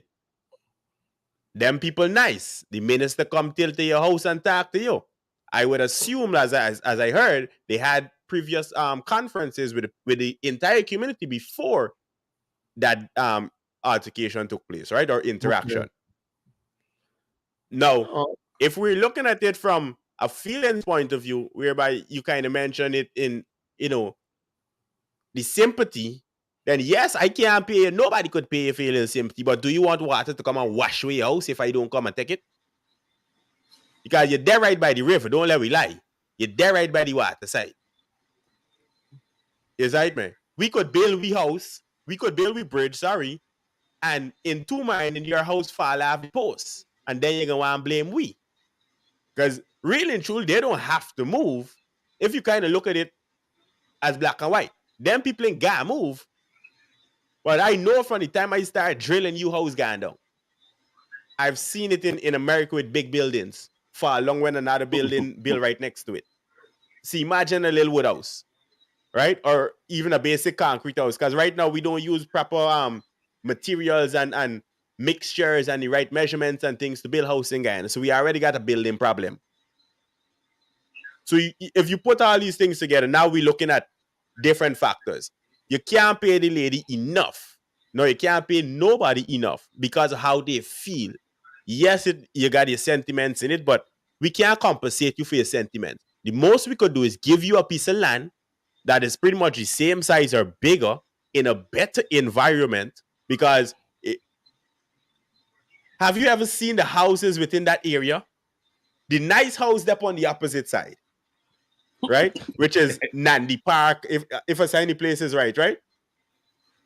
Yeah. Them fancy area on the coast side, right? Or the bank. I've been out to Guyana for a while, so y'all correct me if I'm wrong. Is the East Bank, right? Mm-hmm. Good. So them fancy house on the opposite side of the road of the East Bank. Them house over there, they're decent. They build up strong. Some of them. But that is not a good place to have your house in. Not because you're on the front of the water. That is not the place. If you actually look at how Georgetown was made up, you don't want to live there. That is like living in California upon the hillside and then earthquake come and your house fall off. Who you gonna blame then? Nobody told you to go build there. So the government coming in and giving incentive to get things done in the right manner and put we on a good track. And not just them people, but put the entire country on a good trajectory. You gotta give it to them. Now, on the grounds of the minister coming in, that was very stupid. You understand me? That was very stupid because you feel what? You as minister, you could go meet people on boots on ground. That's not for you. That's not your position. You understand me? Play your position. You can't be ignorant to the fact. Now, once you play your position correctly, that altercation and incident wouldn't have taken place. That video would have never had surfaced because you had a conference with everybody. Your job ends right there. Go back to the office, sign documents, and send the people on their merry way. That is that procedure. My 2 cents. Yeah. Come in, Malachi. Well, bro. Remember Martin talking on a 50-50 balance. Well, I come on the side where I was like trying to be more on a personal point of view might be coming from the feelings. Yeah, pay for your personal feelings, but you know how much I got paid for them? No. What I'm saying, right? Martin, you know what's gonna be real. But look at this here in the conversation. You know what's gonna be real tough and tight? When the bridges are already constructed, mano. And then you see certain people start moving in the same area. That is the thing. The government cannot put a standard operating procedure. If you're going to move people, you cannot put people back there to live, Maji. Because then you could hold them people accountable. Bro. All right. What is the bylaws of living on the coastline? I hear what you said, but no house should be on that side. And it can happen because you already committed yourself to saying, okay, I give it up. Then eventually the government could come back and say, okay, we see where we can benefit back from where we have to sell back this land at this enormous amount or whatever. And it's business. It comes back to we did business. Only now, this is where I take up the side of the people, right? If the government only sell back that piece of land and don't build a proper sea protection method, that's it. Hold the government accountable. The people have to know them rights, eh? Hold on. Let me just say something. First things first, right? As Sherwin said, he take a neutral side, Martin take the people side. All right. Well, here, whose side I take it? I take in the government side, right? And I take in the government side from this standpoint. First things first. If you understand Guyana's law legally, you will know that although you have land, the government still has possession or authority over your property, regardless. And this happens across the board in any country, right? That's the first thing. Secondly, if your country is going through a major infrastructural development project, the government has the legal right to offer you a certain amount of money. In our case, the government of Guyana has gone over and above. In other words, if in the US, they will offer you a certain amount of money to move, and that is it. They're not finding any land for you in no prime spot. So let me get the nonsense out of the way. Yes. Right? No. In Guyana, the government of Guyana is not only giving you the value to your property, which would include your land, but they're giving you land so you could relocate. All right? That's an extra plus for you because you could go get a brand new house and a new mortgage and everything going on. Yep. Plus money in the bank. So Guyanese have opportunities, but you see, when you're not thinking big and you're thinking micro instead of macro, is a whole vibes, bro. I still say, right, it comes back to trust is like the people has from the line of leaders No, coming all the way through but from this Sherwin, what kind of trust we talking? separatist group. First things first, you would have to provide me with the land to relocate before you break down my property. All right, let me ask a question, right? This is a feasibility question, right? Yeah. How long was that was that project in projection? Well, let me tell you this. At least 2 years now, No, no, from my no. It was knowledge. 2 years Nope, now? nope. From my Actually, knowledge. no. From your knowledge, Mhm. that proposed bridge was proposed since 2020. G. See, The solid bridge across the Demerara was proposed by the it's about PPP 4 years now. since no, not why say by 2020, before 2015. Sorry, before 2015, around 2014, 2015. Because is either that, sorry to cut you, Malaka, is either that or we continue having the current one flow to every 2 mile in. Well, this is No. what they're proposing. This hold on, Sharon. These are some of the things that I remember specifically from them in their manifesto and stuff that they used to talk about. Mhm. The hydroelectric plant was a major thing on the agenda. I was in Parliament when that was discussed, when that was tabled, and the discussion about that happened. The next one was having a solid bridge across the Demerara and having other installed solid bridges, but the first one was to be that one. All right. So these are not things that, let's say, came out a couple of years back. These were things that were tabled in Parliament long. But like the Amila Falls, if you go back to parliamentary records, you would see the Amila Fall was stymied and stopped by the opposition party. Mhm. Because if we had that built, and anybody with a right thinking mind knows, if you got water running and wasting there all the time, hey, I can set up a hydro dam. Now we We gotta go could and trap rent that. light. And and this is the kind of stuff. Now the government has to now employ a barge to add to our grid, so ensure that when we go low shedding, well, there we could go to another and put the lights back on. But we're gonna have to pay for that for 2 years. Hold on. And then when we finish, hopefully by then, the opposition get some sense and realize, listen, let's not suffer the population because we want to pressure the government, but let's get into serious talks about how we making this hydro plant benefit Guyana. And feasibility has already been done on it. We already know Brazil has said, made commitments to citizens. We're going to take power from you. In other words, that's currency coming into Guyana. Yeah. Other countries, including Suriname, says once you get that running and you got so much kilowatts from this happening, we're going to take electricity from you because we can't use the amount of power that could be generated by the Amila Falls or other falls because Guyana is littered with rivers and waterfalls. Let me tell you something, right? I just giving you an example of power.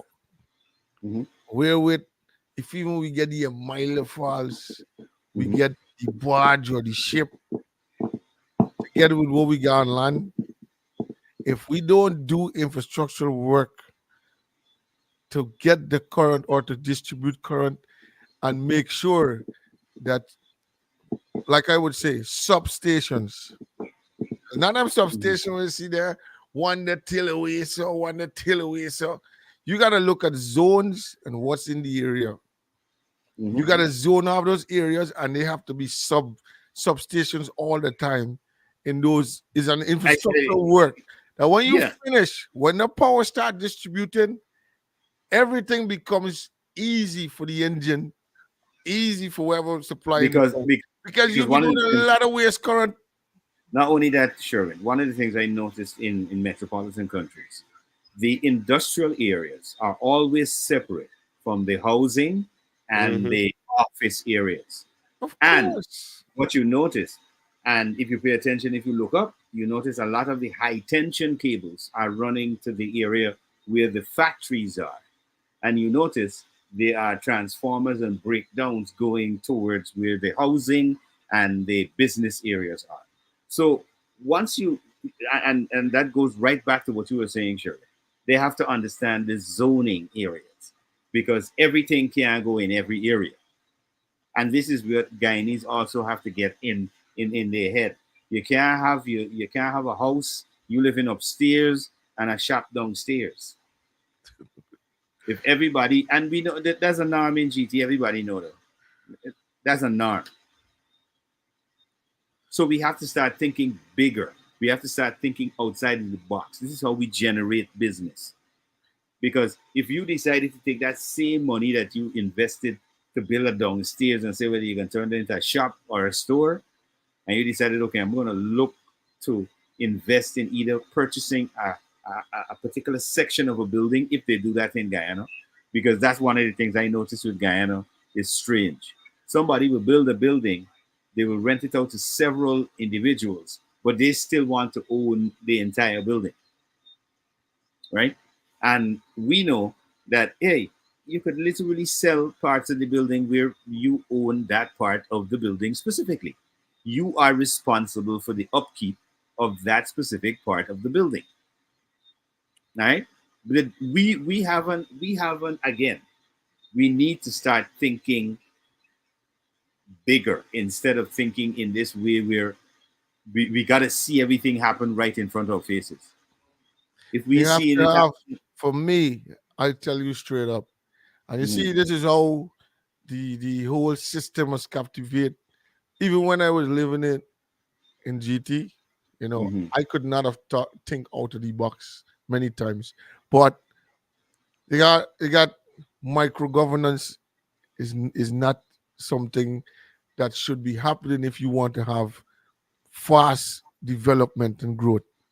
Yeah. Even your transportation system, you got to look at those things because you got to know how to make your country run in a certain way of schedule.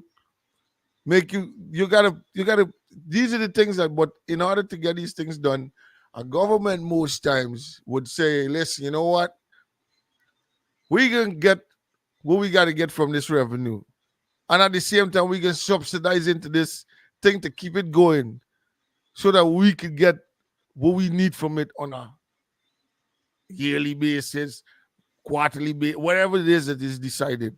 Because at the end of the day, you're governing a country in order to create a proper system or create things But like but but elect- Sherwin, yeah. on the other hand to that, I've got to commend the present government because years ago they had actually brought in some big Tata buses to actually start the public transportation to solve that issue. All right. Now what happened was people will stand up, and this is something I personally witnessed. And I personally used the big bus because one, it was extremely cheap, and two, it was comfortable. But individuals looked at it and said, "Oh no, was the big shitty looking bus?" And they would look at that bus pass, and they would go into a way smaller bus, where the conductor telling you, "Smile up yourself," so they You could didn't put. don't pay bills. Bro, look, this is what I'm telling Can't you about. mix it together, my G. It's a mentality of the people. But First and no, Sharon, yeah. I go think ahead, man. one of the most important points you mentioned just now is when you was in Guyana, you couldn't think outside the box.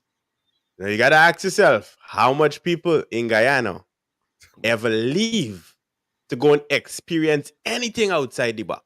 But this should be We feasibility are so studies. comfortable.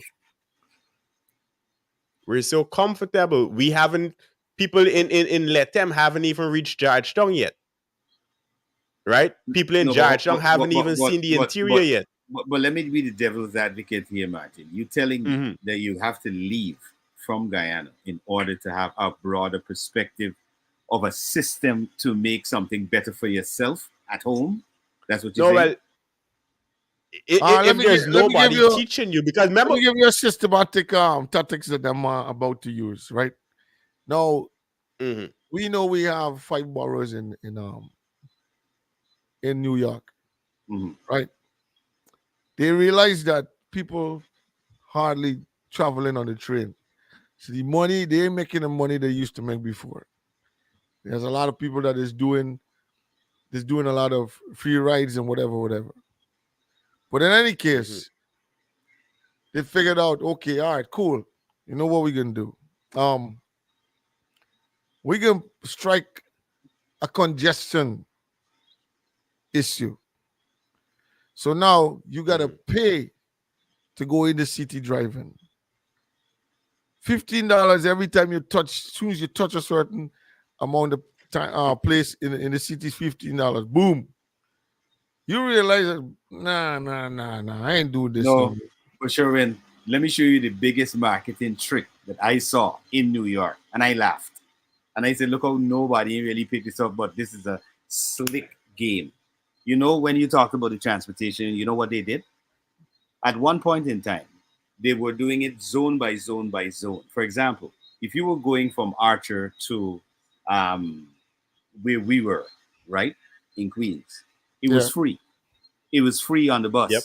Right. What they did, you could go to the train station for free. You could leave the train station for free on a bus, right?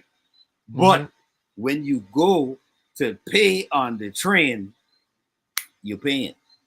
Correct. Because the logic was, if you pay on a bus, your card automatically, as long as it didn't cover a certain amount of time, that same card swipes, it takes the same amount, the same toll that you pay. Yeah, it's the same toll that you pay to go to the train.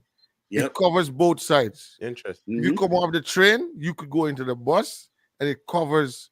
Like you could get a transfer from one bus to the next. Correct. Because the same card actually could take you to the next bus. You don't have to pay an extra fee, right?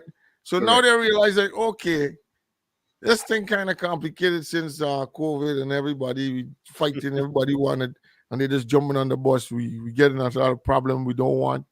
This, all right, cool. But we know for sure that these buses running faster within a line. It coming when most times when the train comes in. Exactly. Yeah. You find on time. You feel that you're going free? It's you money you just pay. It's just that we didn't tell you to push your card in. Nope. You understand? They got you. Already they done got you. But they know what's up. That's the tactics. Yes, but these buses, because these buses are what they call them, you gotta make sure that you come on that bus with a certain ticket. Oh, that's the select buses. That's the select buses. You definitely gotta go because that man is be on that one. Yeah. That man be looking for you on that one. Yeah, they're looking for you. Those are the select it's buses. Understanding, man. It's all sitting down and trying to figure out how you can deal with your people without the confrontation. No. Let me just make an example here, right? No, Barbados, right over about an hour and a half flight again. Yeah. Right. Barbados has an effective transportation system, bus system. Grenada has one. All right. Right. And these are little islands we're talking about. And they don't have the population. Not that Guyana got a huge population, but they don't have the population like Guyana. But they have an efficient running public transportation system. But you gotta push. You gotta push. No, but this is my point. I do not subscribe to us having to leave Guyana to create a system that is effective for Guyanese and the transportation. You just have to look at the system, look at what is happening in terms of the minibus congestion and all of that, and just look at what previously happened in Guyana during colonialism when we did have the big buses running from the Stabroek Market location on time to different locations. And you who looking at them thing, Malachi? No, this is what I'm saying. This is what they have to do. I'm suggesting. No, they have to do that, but you're saying they have to look at which generation and population of the people looking at the Guyana. No, well, this is you gotta remember we kind of that way back, you know. Yeah, but this is why we got mayor and city council in it. The same people who've been in power forever. How No, it, are we no, gonna no, depend on no, these people to no, no, look no, anyway no, further? no. Listen. We have a new mayor, right? Listen, the last one was he was questionable. I mean, he used to say some things that used to take me back, right? But this guy, I haven't heard him make a lot of statements. However, Mhm. what I've what I did hear him say, it kind of it has a positive connotation to more of a development, looking at the city from more of a development aspect. No, I Mm. hope that is the trajectory that he's going in. All right, I don't know, but based on what he said, there's not a lot of press statements and all that like the previous, and going on Facebook and all that. Are we seeing changes though? That is the most important thing. Since he take office, are we seeing Mhm. any type of change in Guyana with the Um, city, with the garbage within okay, their portfolio? okay. Well, I must say, in terms of the garbage is being picked up on time, and I can say Mhm. that from my neighborhood, which is part of Greater Georgetown, right?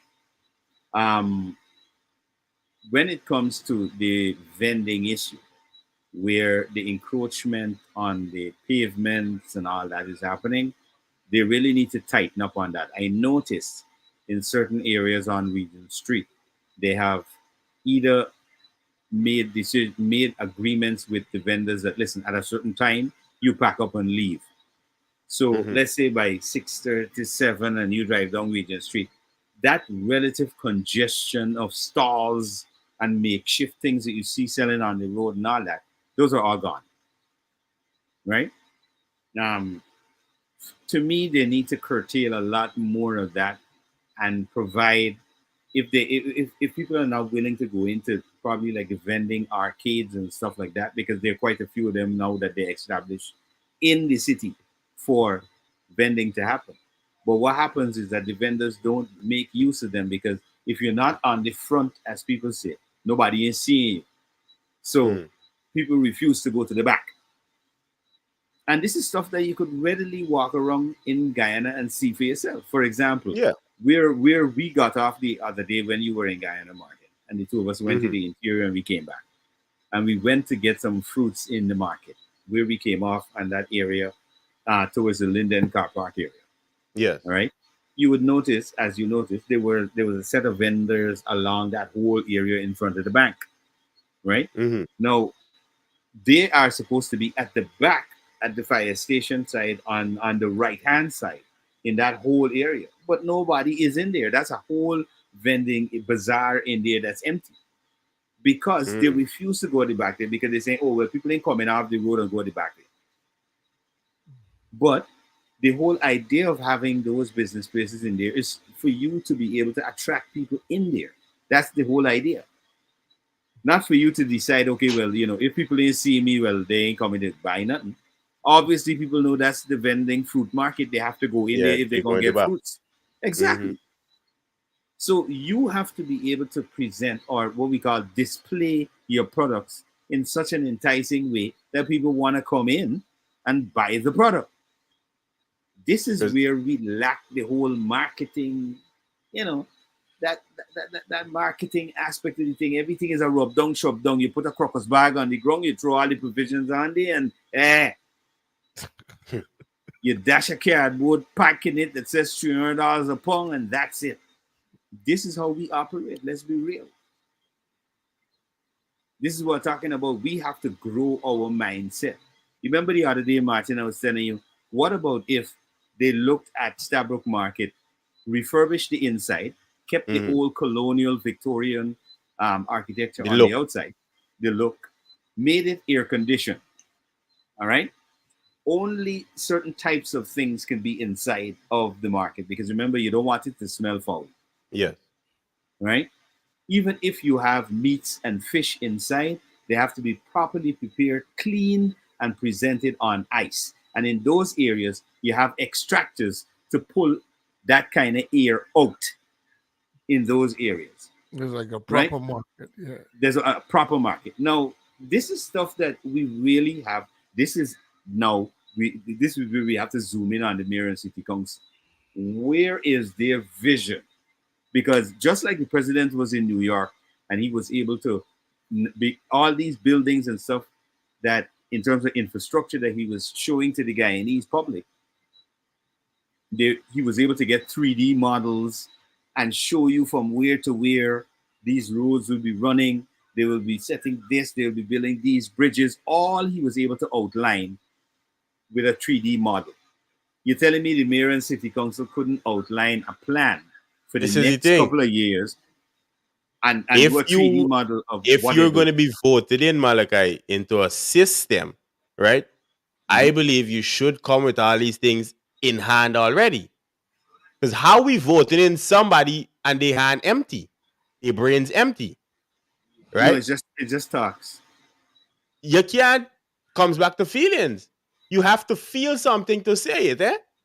So we can't function a society based on feelings, whether it comes to land, whether it comes to the market system, whether it comes to the governance system itself, right? A country can't run on nobody feelings. Exactly. It's not about feelings. So it's about the structure. How is it possible that we have anybody in any office based on feelings because you felt like this person is suitable? I can't feel you suitable. I have to know that you're suitable. You have to come with your qualifications. Did you study economics? Do you have these ideas? Let we see, like the manifesto, like you mentioned, the parties is put out every election. Where is everybody manifesto, not just the government manifesto? How we know what is your ideas for the next 5, 10, 15 years, however long you choose to sit down in that seat? We can't feel that you know it. You see, one of the things too, when and this I mentioned in our previous conversations, we got to look at the legislation and the legal system, because if there are no penalties for government officials, politicians, when they make promises, they go in there, they misappropriate, they embezzle, they do all these things, and they're able to come out without proper audits. For example, one of the things that I know Guyana Parliament has is that you have, when you get into Parliament, you've got to have a declaration of assets. All right, when you get in. Now, what I'm wondering is everybody's looking at all these politicians, everybody's jumping out and saying, but when this person went in, they didn't have this and they didn't have that. So where is the institution or the body that is empowered now from the Auditor General's office we're talking about? Because once you're auditing everything in Guyana, this is your job. You're auditing the monies in Guyana. So if somebody goes into Parliament, and before they got into Parliament, they had one car and a house valued at $5 million. And when they leave or halfway through their tenure in government or in Parliament, they end up with a $30 million house with businesses and cars and all kinds of stuff. Where is the audit on where did you get all of this stuff suddenly? Based on your salary scale and your taxes that you pay. We've been seeing that there's something that we've been seeing from both ends for all these years. And nobody is trying to hold the other accountable, because when one person, one side get in, they're saying, okay, it's my turn now. So if I try to get too complicated with you, then it gives you the right to. So when you come back in, you get complicated with me. So everybody's that part is understandable, right? That part is understandable, but that is not their job to hold each other accountable. It's not. It is the people's job to hold the people that you put in place accountable. You know, I don't understand, Martin, how we argue, fight with each other and be angry with each other and all these different things. And we as a people, and you can't come together for one thing good for government take over, we have no power whatsoever. We have nowhere we incompetence, bro. It runs from top to bottom. It runs from top to bottom. The Let me teachers ask, rather sit down at their house, knowing very well that they're making little bit to no money, and then wait until a couple of people comes up and say, well, them ain't going to protest. We going to walk over here. We ain't coming out for the politics of it. We coming out for the entertainment. yo, So everybody going to come out and walk over here by this office and that office. And then the teachers yet ain't get no money. So they're going on strike for the second time in what, 2-3 No, months? that's Incompetent. yeah. Well, you know, that's something in a sense a gimmick. Again, the gimmick of not I showing can't have serious. the educator. But that's what I'm saying. I can't have the educated in those feelings, kind brother. of position, you're not supposed to be serious things like that. Is no gimmick in the whole game. You got to make sure you come out and make sure that because if they are serious, the way you operate, everybody is gonna be holding behind you to say, you know what, we got to stand up with these people. You know, because I'm sure if it was to an extent so impacting, there might have been so much more normal citizens coming out, parents coming out, and all these different things. And Sure. I gotta say this, right? I gotta say this, and this is something that a lot of can't gimmick Guyanese. anything. You got to make sure you're strong. No, And you it's not. can't, Well, you can't let, wear let, anything also. You can't wear let me anything on let a me tell you. Let me tell political you. side of Let me things tell or you. whatever. You got to come No, out as let me tell you what you call in the gimmicks. The gimmicks is how they behave with something that is very serious, Mhm. right? Now, like Martin rightfully pointed out, you have a very serious matter. Okay, you're arguing that, okay, we should be paid more. All right.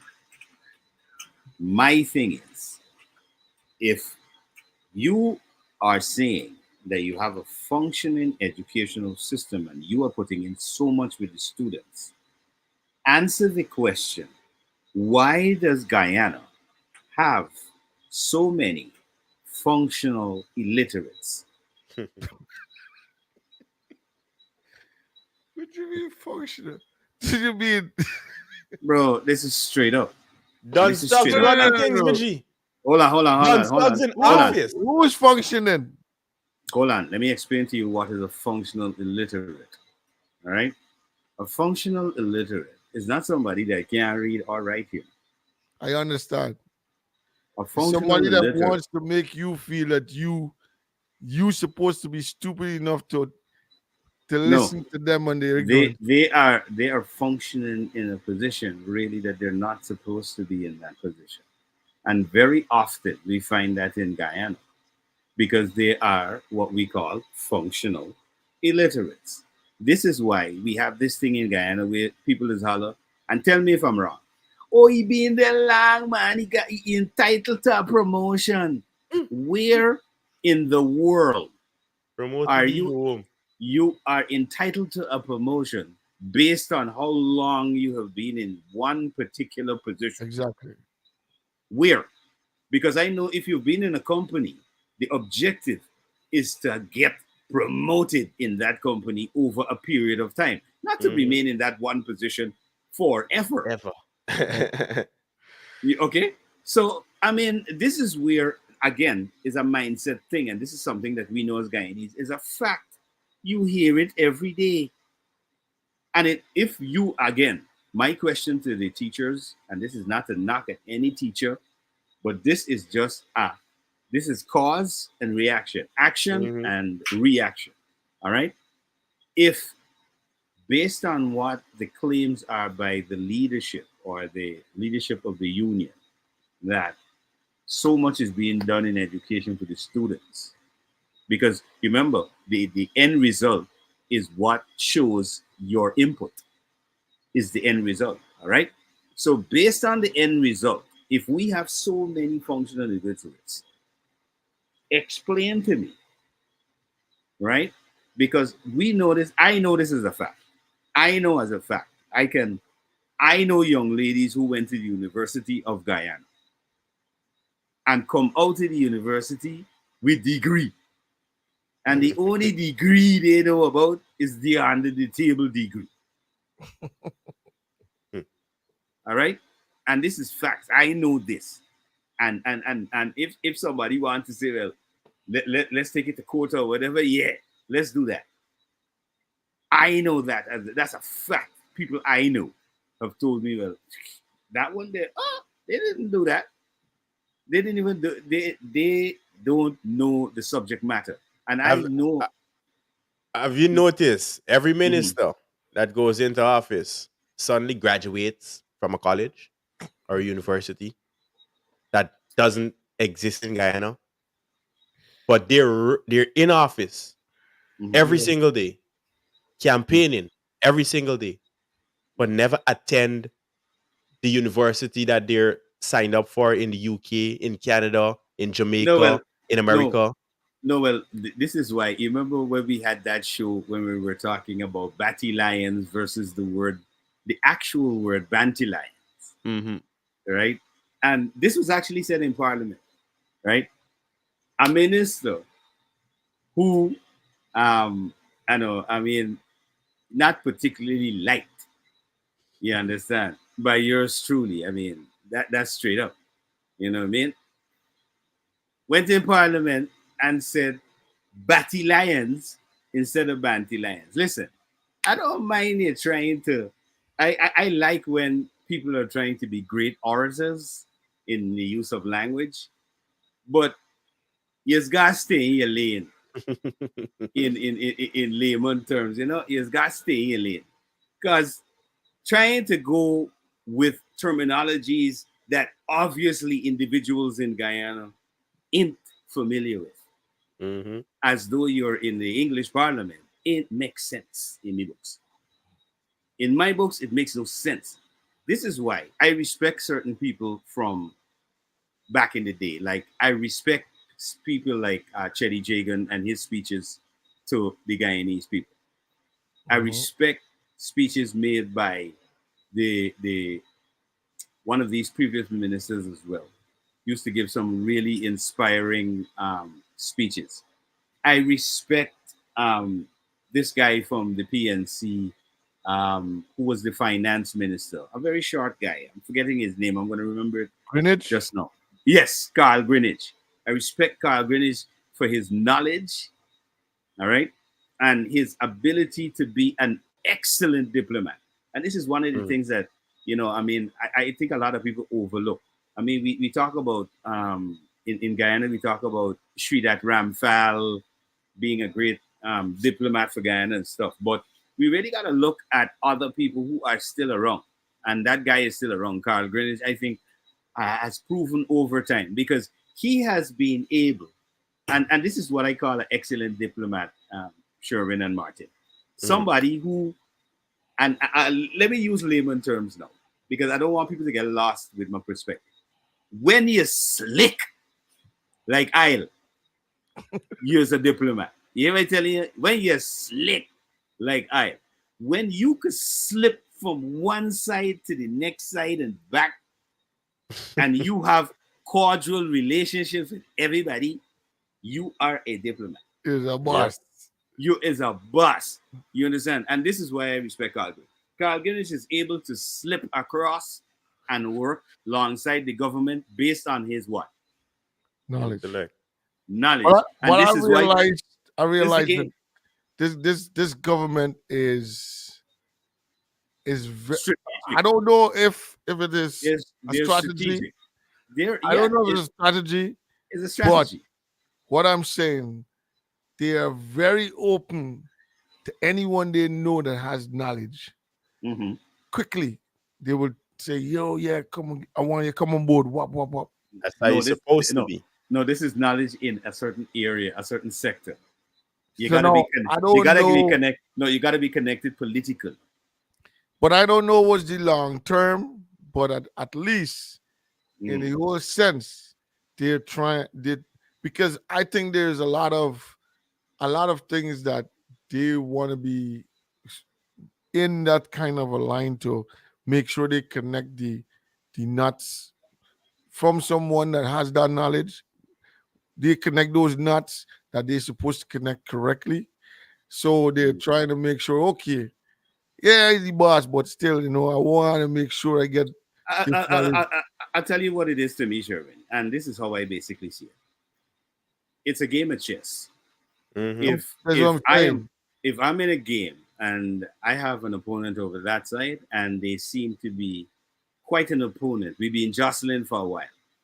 My objective would change from trying to immediately defeat this opponent to I gotta try as much as possible to weaken and neutralize eventually this Yep. opponent, which would be a political strategy, which would be, in our case, the ruling party is using a particular strategy, which is to first weaken and to then neutralize the other party.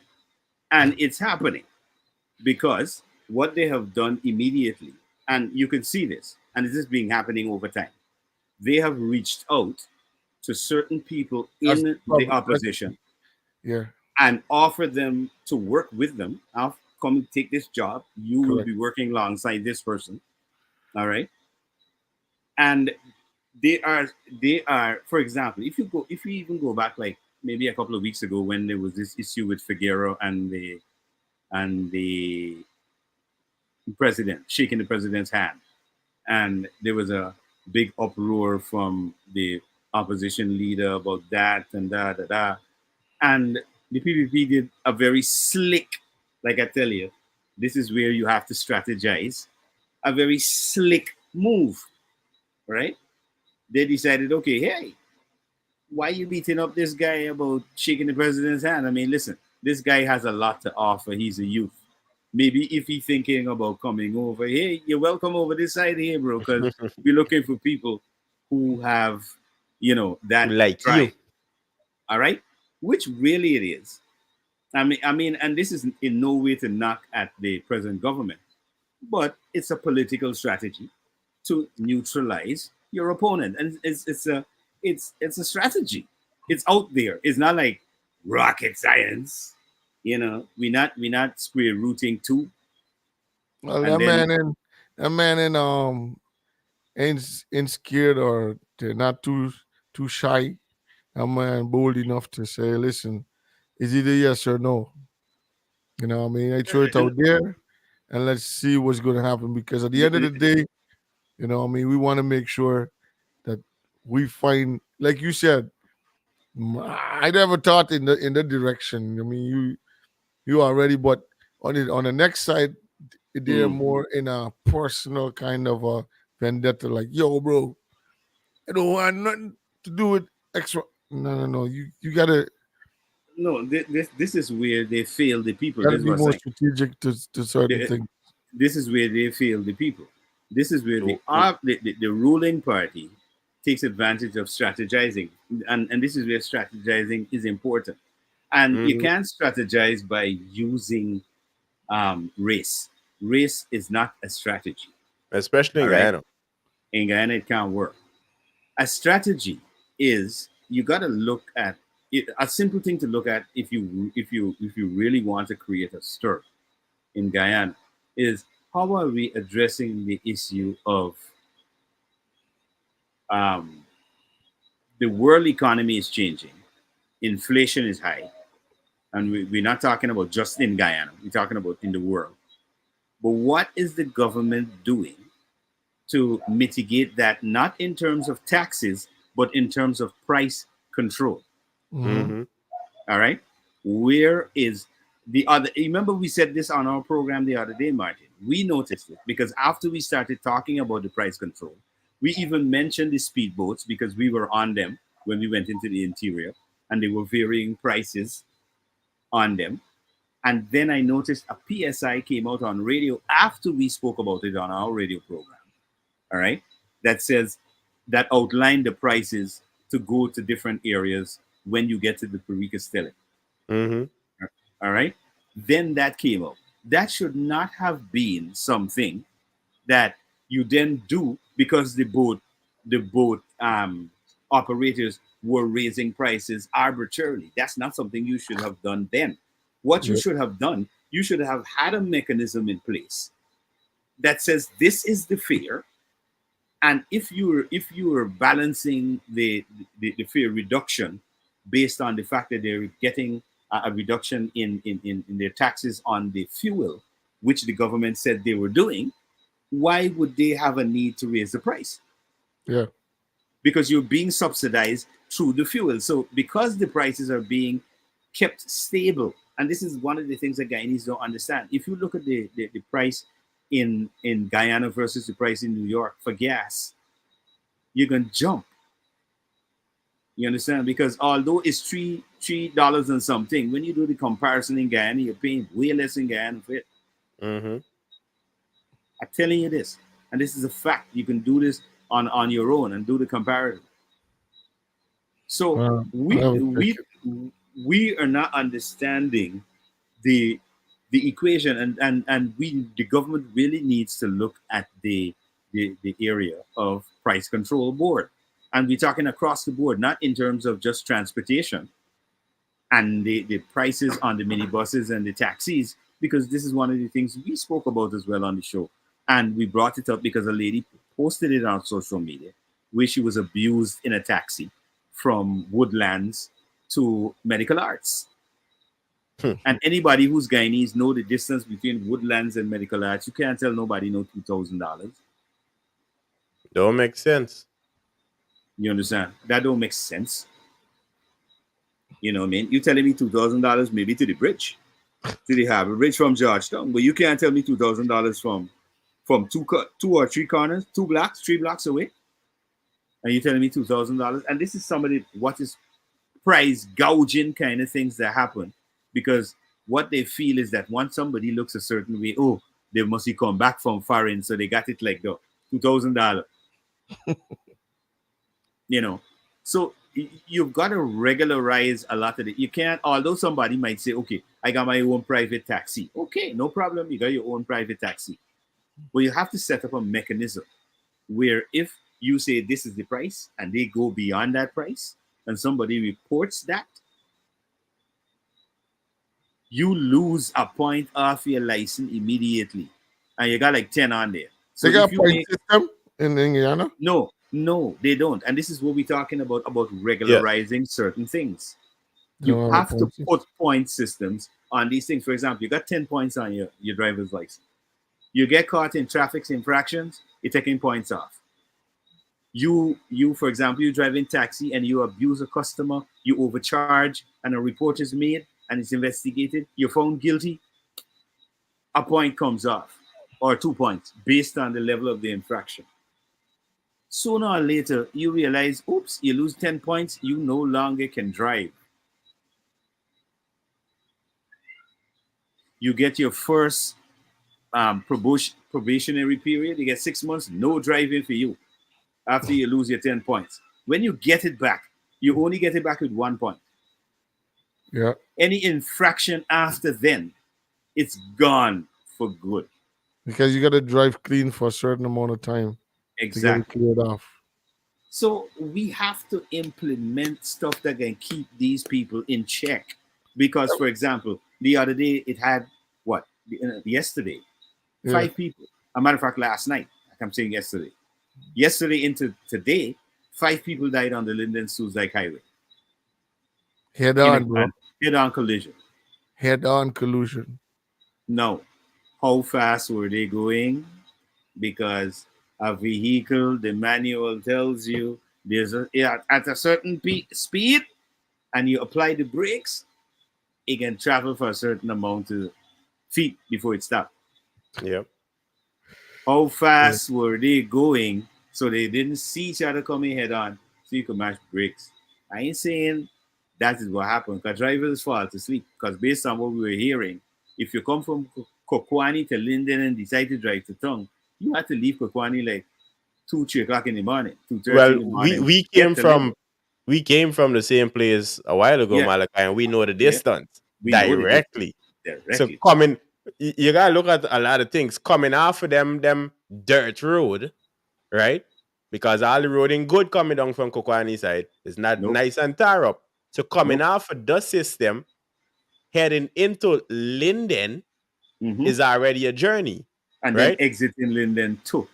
Exactly. Now, you gotta remember, and this is why I just travel with certain people when I go into Linden, especially going to Borbees. And I think a lot of Guyanese people just pay attention to it too. Mhm. If you can't tell me how long you've been driving on the Linden Highway or on the road to Borbees, me and traveling with you. Mm-mm. For instance, a lot of Lindeners would tell you, I live in Linden long. 30 years I dep on this road traveling. Here's what, let me go long. How much you discharge? No problem. Let's go. Mhm. Because I know you now have 30 years of experience. Mhm. You understand On me? that particular road. And that, however long that road have been in place, you was traveling on it. Mhm. So I feel more safe. And Malachi, you would have noticed this. Anytime we traveling and I fall asleep, is because I'm comfortable in spirit Mhm.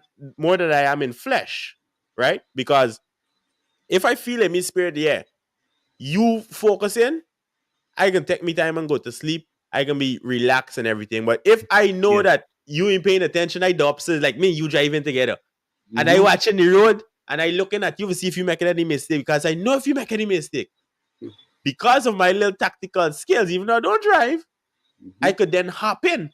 It might sound bad, but I can hop on your lap I and can I can pull the take over. I can Yes, pull right? the handbrake. That's what I can do. If I'm Aye. next to you, I can just reach down and pull the handbrake because I know that can cause some stalling. Good. And if you notice, anytime I travel, and even in America, I don't sit on the side that the driver's on. I Mm. sit on the opposite side. So I must be paying attention to where we going. You understand me? I Julia, must know well, you just hold you Julia, I car, don't sir. make it worse than the driver, but Mazda back, not me. that He's driver. the backseat, Mazda backseat driver. Man is back again. He driving while he driving. You know. I know of instance No, I serious. where I want to know that I'm where comfortable and I'm gonna you reach my driving, when destination. people so nervous, Yeah. they jump and grab you, while you driving, and you trying to.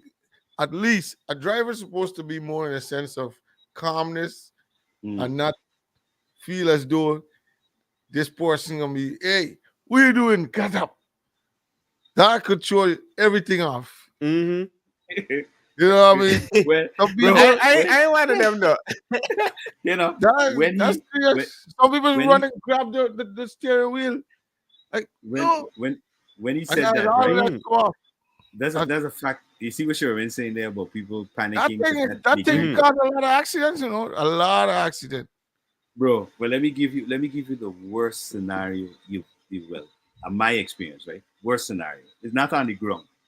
It's in the air.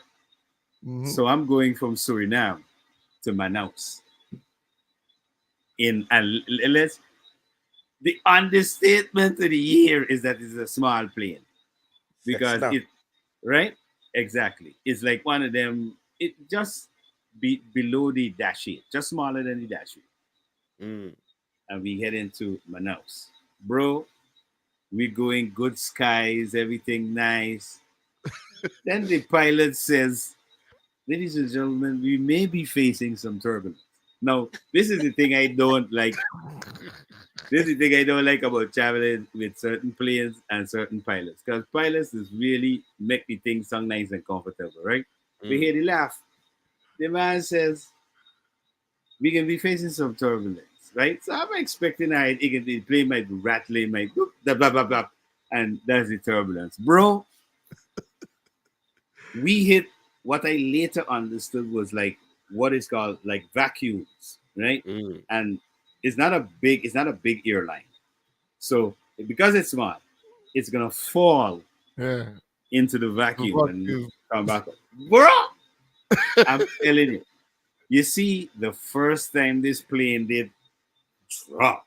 It's not like when you're in a big commercial airline, because the commercial airlines also go through the same thing, Yeah, but yeah, you're not yeah. gonna feel it You ain't gonna feel because it it's as bigger, much. right? Bro, you see when it did the first one, I was like, the first, I knew that was about 50 feet. We just literally just fell Mm. 50 feet, right? I'm like, okay, not bad. because in the 50 feet, you know, like you can literally feel yourself just Oh, wow. the skin of your pants just is off the seat, right? All right, so I'm like, okay, there's a bit of turbulence because I held on to the arms, the armrest, and everything. I was able to secure myself. Plus, I was strapped in properly. I was like, all right, that's good, bro. The next two, everyone, all the women on the aircraft had one hysterical screaming because the plane literally, bro, fell to the point where I was off the seat for a little bit, and after like maybe like I would say a second and 2 milliseconds after, I was feeling weird, like I think we falling too much, Mm. right? So I was about to get to panic mode when we kind of you catch yourself again. I was like, if this gonna be the flight right through. No, seriously, at that point in time, I made a You gotta take promise. over. No, I made a promise at that point in time. I said, nah, I ain't flying none of these little planes, never in my life again. But Mm. then, when I went to New York the other day, well, you know, my bro is a pilot. He doing the pilot thing. He doing the little Cessna. So we Yeah. went up again in a 4-seater. But we didn't get none of the trouble. I mean, luckily. But it's that kind of stuff, bro. When people get into a situation where they that they haven't experienced before, they can panic. And Yeah, some yeah. people like True. the back seat driving or the passenger seat driving. You know, they can be Oh, driving and see, do some good. for me, it's not even experience, it's control. Because Mm. I'm not in control, and I got Yeah. to put me faith in you hand. Me here to know how sturdy you hand is. No, well, you ain't gotta worry. It's like, Just now they're bringing out autonomous vehicle, no, so but you ain't gotta worry about even that driver. does worse because now imagine me, you get a problem and you hack me car, and I just gone on the U system. Yeah, That's like the first I experience can't I had. trust it. That's like the first But experience I had where the whole street telling me, "Why you boys cut a nice hair, boy? The man doing a good job." And then I gotta go and sit down for the first time. We he cut cut my you hair. See you like this. We do that, boy. Let's see. And the man get more and more mad because you got no control, bro. Whatever come out is that's what, That's that's what what you you gotta get take. it. That's what you get in. You Yeah. gotta take it. Yeah, but you know, those are some of the things that are you know experiences that we all have. Um, in retrospect, sometimes you think about them and you ponder like some of them, like some experiences when you go through them, like that one. When I look back at them, like, did that really happen? Because Mm. Yeah. you're thinking I could have dared, but Correct. I could have gone missing right there. You Yep. understand? You know, That's and like they got so many. my job with a train. There was one day when I know for sure there's a man right in front of me. Mhm. I behind. And for some reason, he, sometimes unconsciously, especially Mhm. when that man is senior man, unconsciously that man just feel like, oh, just do what they're doing because it's not unlike a norm. Mhm. I don't know what in my head turn and say, bro, just grab this man, bro. Because he just step out the door because we on the right away where the train's passing. He just step Mhm. out without any consciousness of maybe thinking that Where we train going? no, the train might be passing.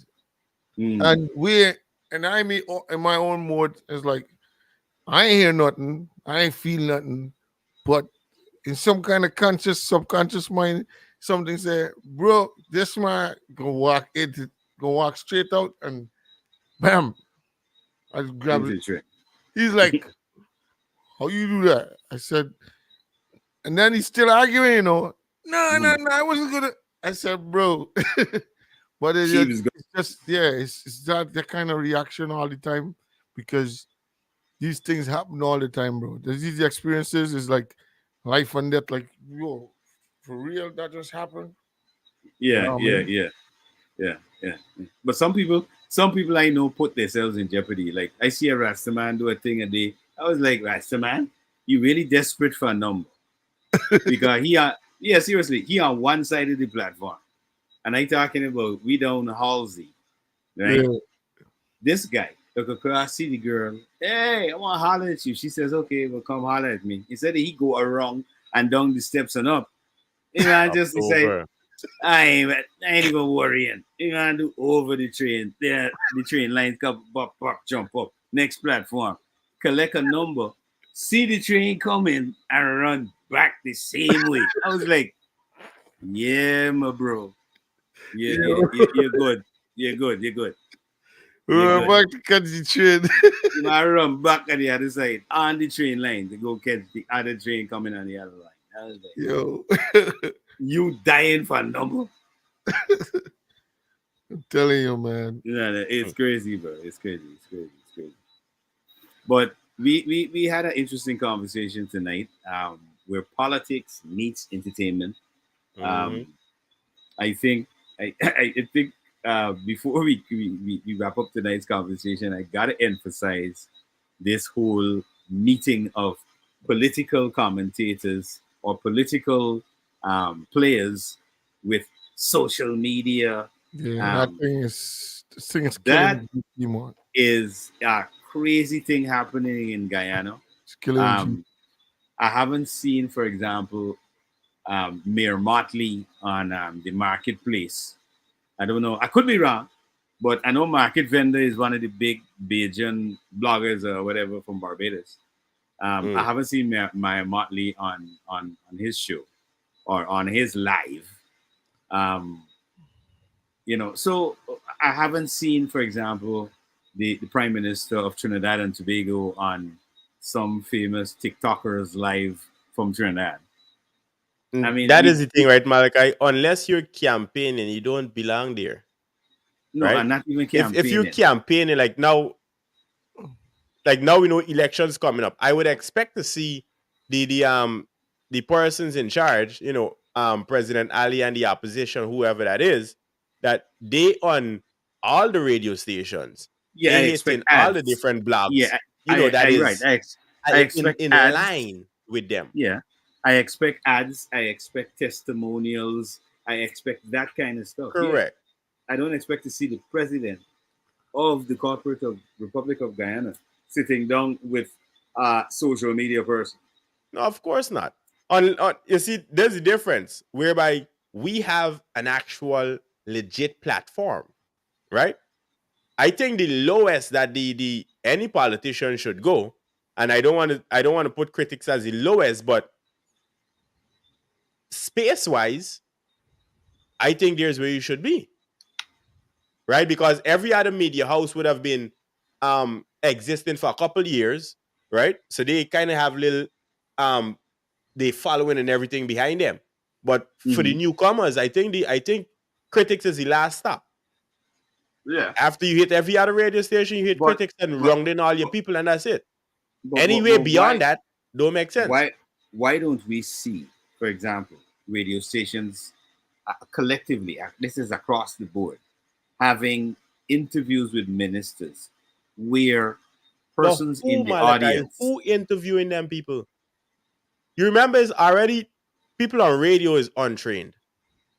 So now you got the artists coming to talk to a minister. That's why I said it have to be aligned. So I don't want to call radio station names, but you can't really go to a party station, right? Or you can't go to a station whereby everybody on the team is kind of incompetent to have no clue what they're talking about.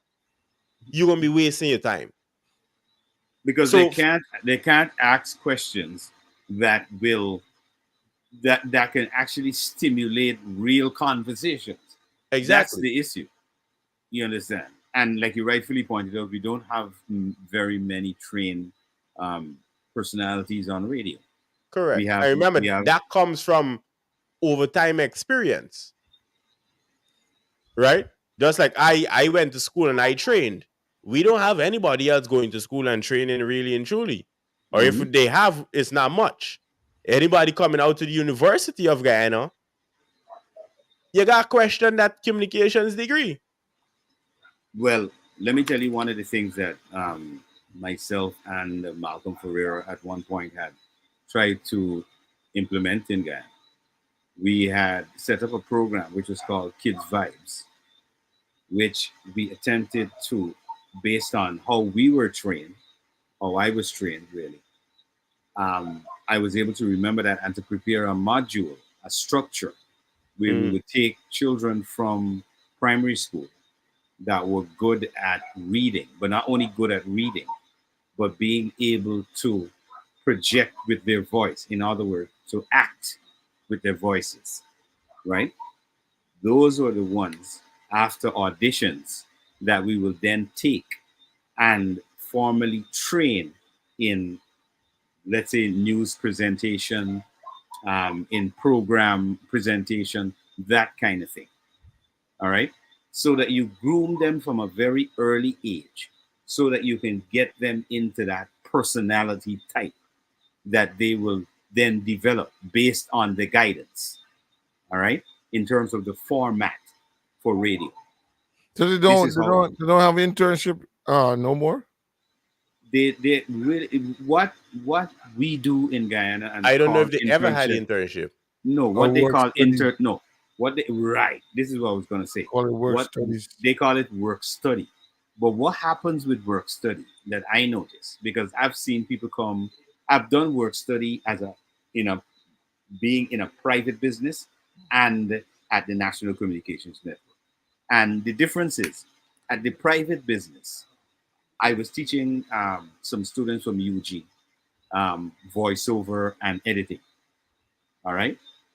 And with the private, I had to basically break down how each aspect of it works, from the scripting to the direction, all of that goes into how you deliver. With the work study, what you have is more of an apprentice thing where they walk around, they sit around, they may learn the write ups and stuff. But in terms of the formal teaching, that's not happening. But they'll be able to look on the person who's doing the technical, they can ask some questions. Okay, so what is this about? What is that about? But if they're to ask a presenter now on radio in Guyana, what is the format or what is your station direction? Just one question. There is no presenter on the radio that can answer those questions. And that is where it goes back to what Martin was saying. We don't have trained radio personalities in Guyana. Some of them are trained. For example, Malcolm is a trained radio personality. And when we talk about a radio personality, people get it mixed up with a DJ. All right. A radio personality is, for example, what we do here.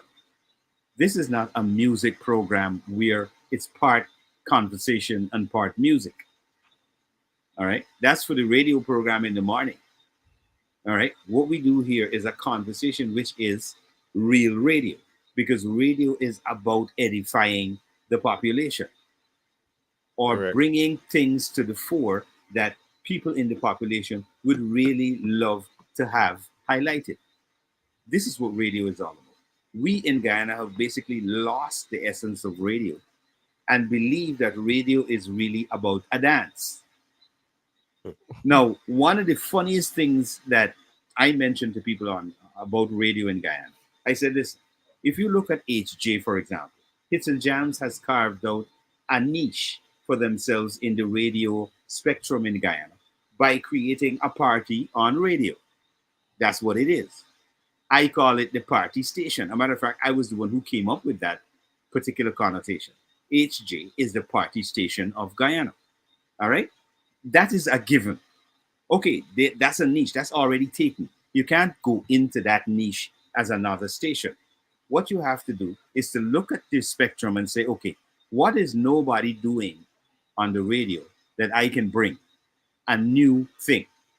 No, nobody in Guyana has ever thought of having talk radio. Political No, radio, exactly. Nobody in 24 Guyana. hours news radio.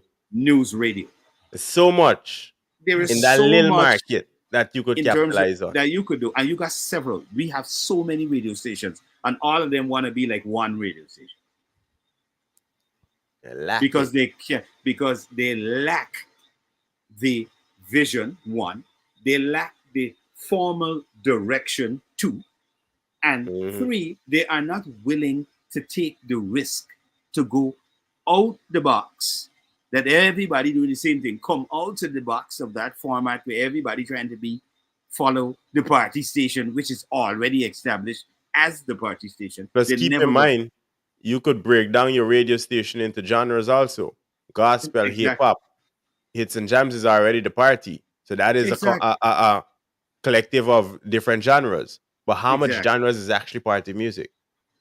So you have a big demographic that people don't look at. We want to look at, oh, this is nice, like the comfortable, right?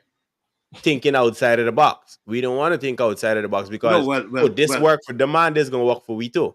While we're saying that, we got to give props to people like, for example, I got to give props to Bobby Vera for carving out a niche for himself as well, because we got to say that Light FM is one of those stations that is oldies and R&B. All right, that has its own, exactly. That's got its own direction. And that's what we're talking about. Stations in Guyana have to understand that you got to bring something to the table. It's not just about going on there and, okay, hey, they got the latest this, they got the latest dancehall, they got the latest pop, they got, and they're just pulling from everything. Yep. It doesn't work like that. It's like back in the days, I could have conked on channel 6 to bring that announcement. Yeah. Right? Shama, you know for sure.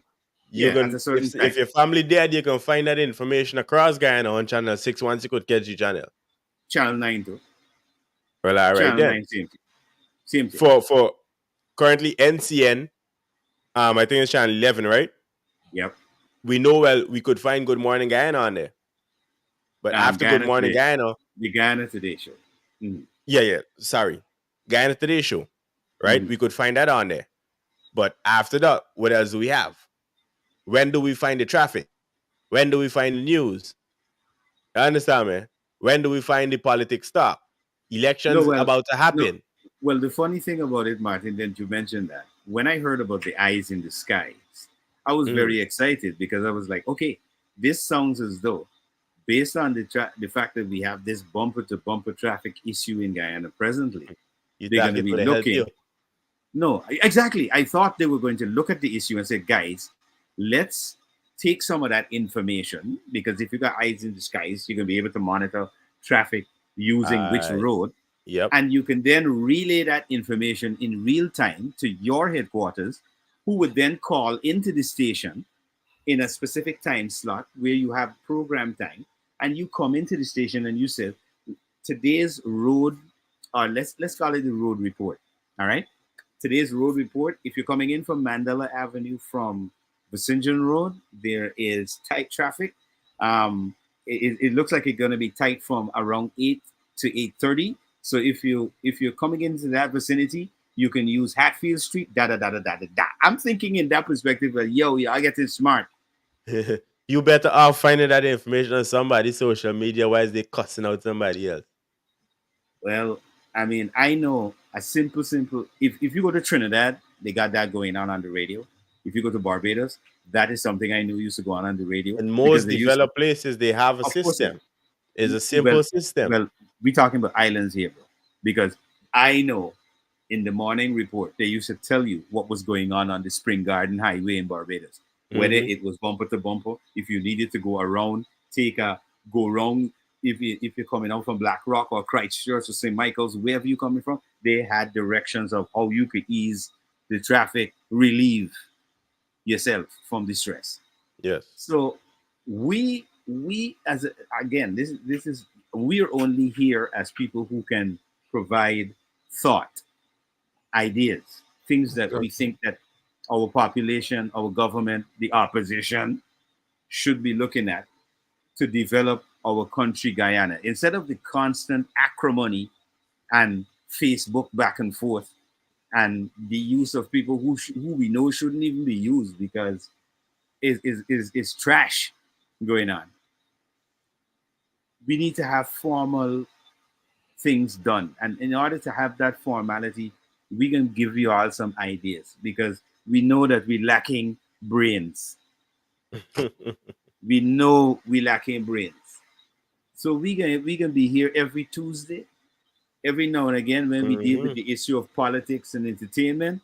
We're gonna bring up some really good ideas and some pointers which we think that the powers that be, not only the government, but the opposition should also look at them and say, hey, this is a point we could go and make in parliament because this is a point that people need.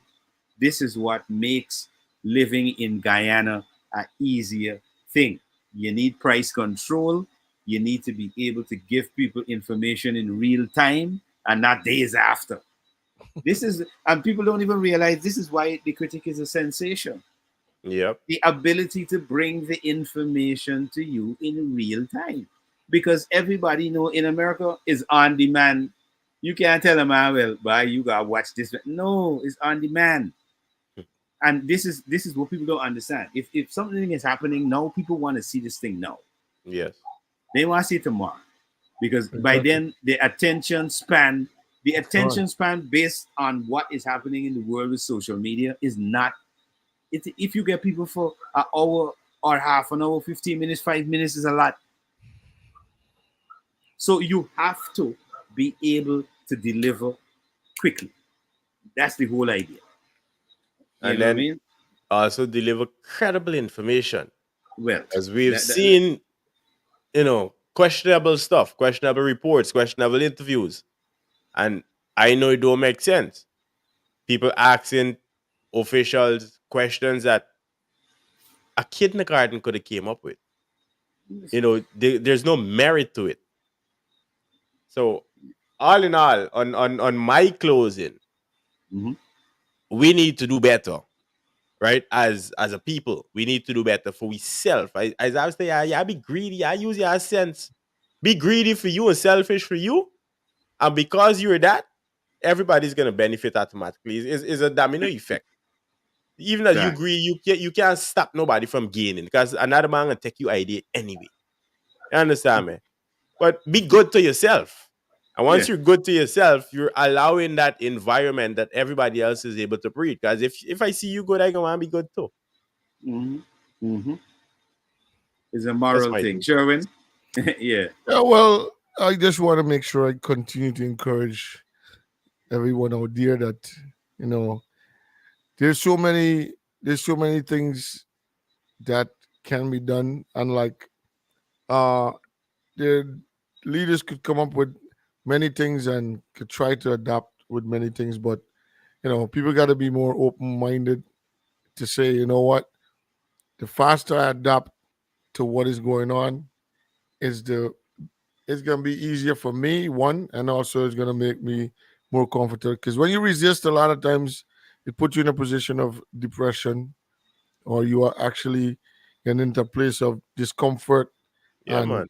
That causes an issue and an everyday issue. So adapt as fast as you can. It's a world that is changing rapidly, fast, and because of the changes, we have to understand that some of the things that is going on, or we know that is on a everyday basis that we are accustomed to, is not what it is out there. You know what I mean?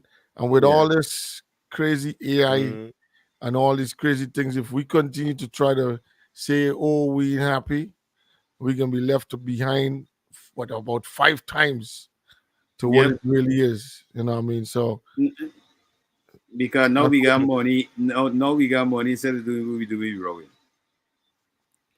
Yeah, just gotta adapt fast. You got money without bargain. Yeah, without brains. People, we gotta wrap it up. Before we wrap it up for this evening, Sherwin, the disclaimer, please, my bro.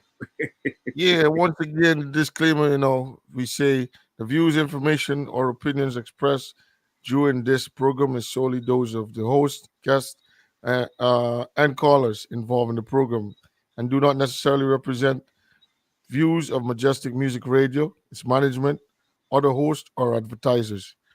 Majestic Music is not responsible and does not verify for the accuracy of any of the information contained in this radio program. This program does not constitute medical or professional advice and is solely for for entertainment purpose only. Yeah. Right. Ladies and So- gentlemen, we'd love to thank you for always tuning into us every Tuesday. We hope that we give you a lot of information, informative information,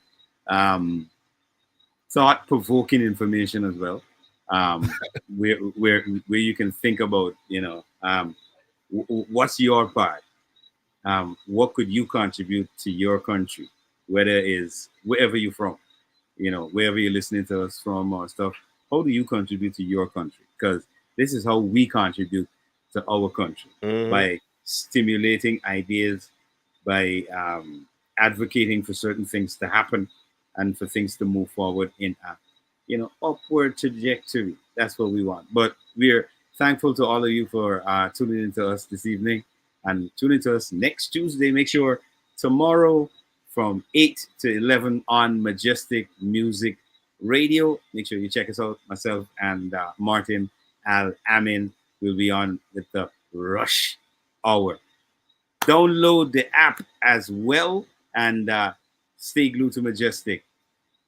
Have a great rest of the evening. Guys, Yeah, bless up. man. Yes, sir. Peace, bless. Peace Mhm. out, brothers. Y'all be safe, man. man. Listeners, enjoy y'all night. Yep. Good night. Stars among stars. We, lights, camera, someone.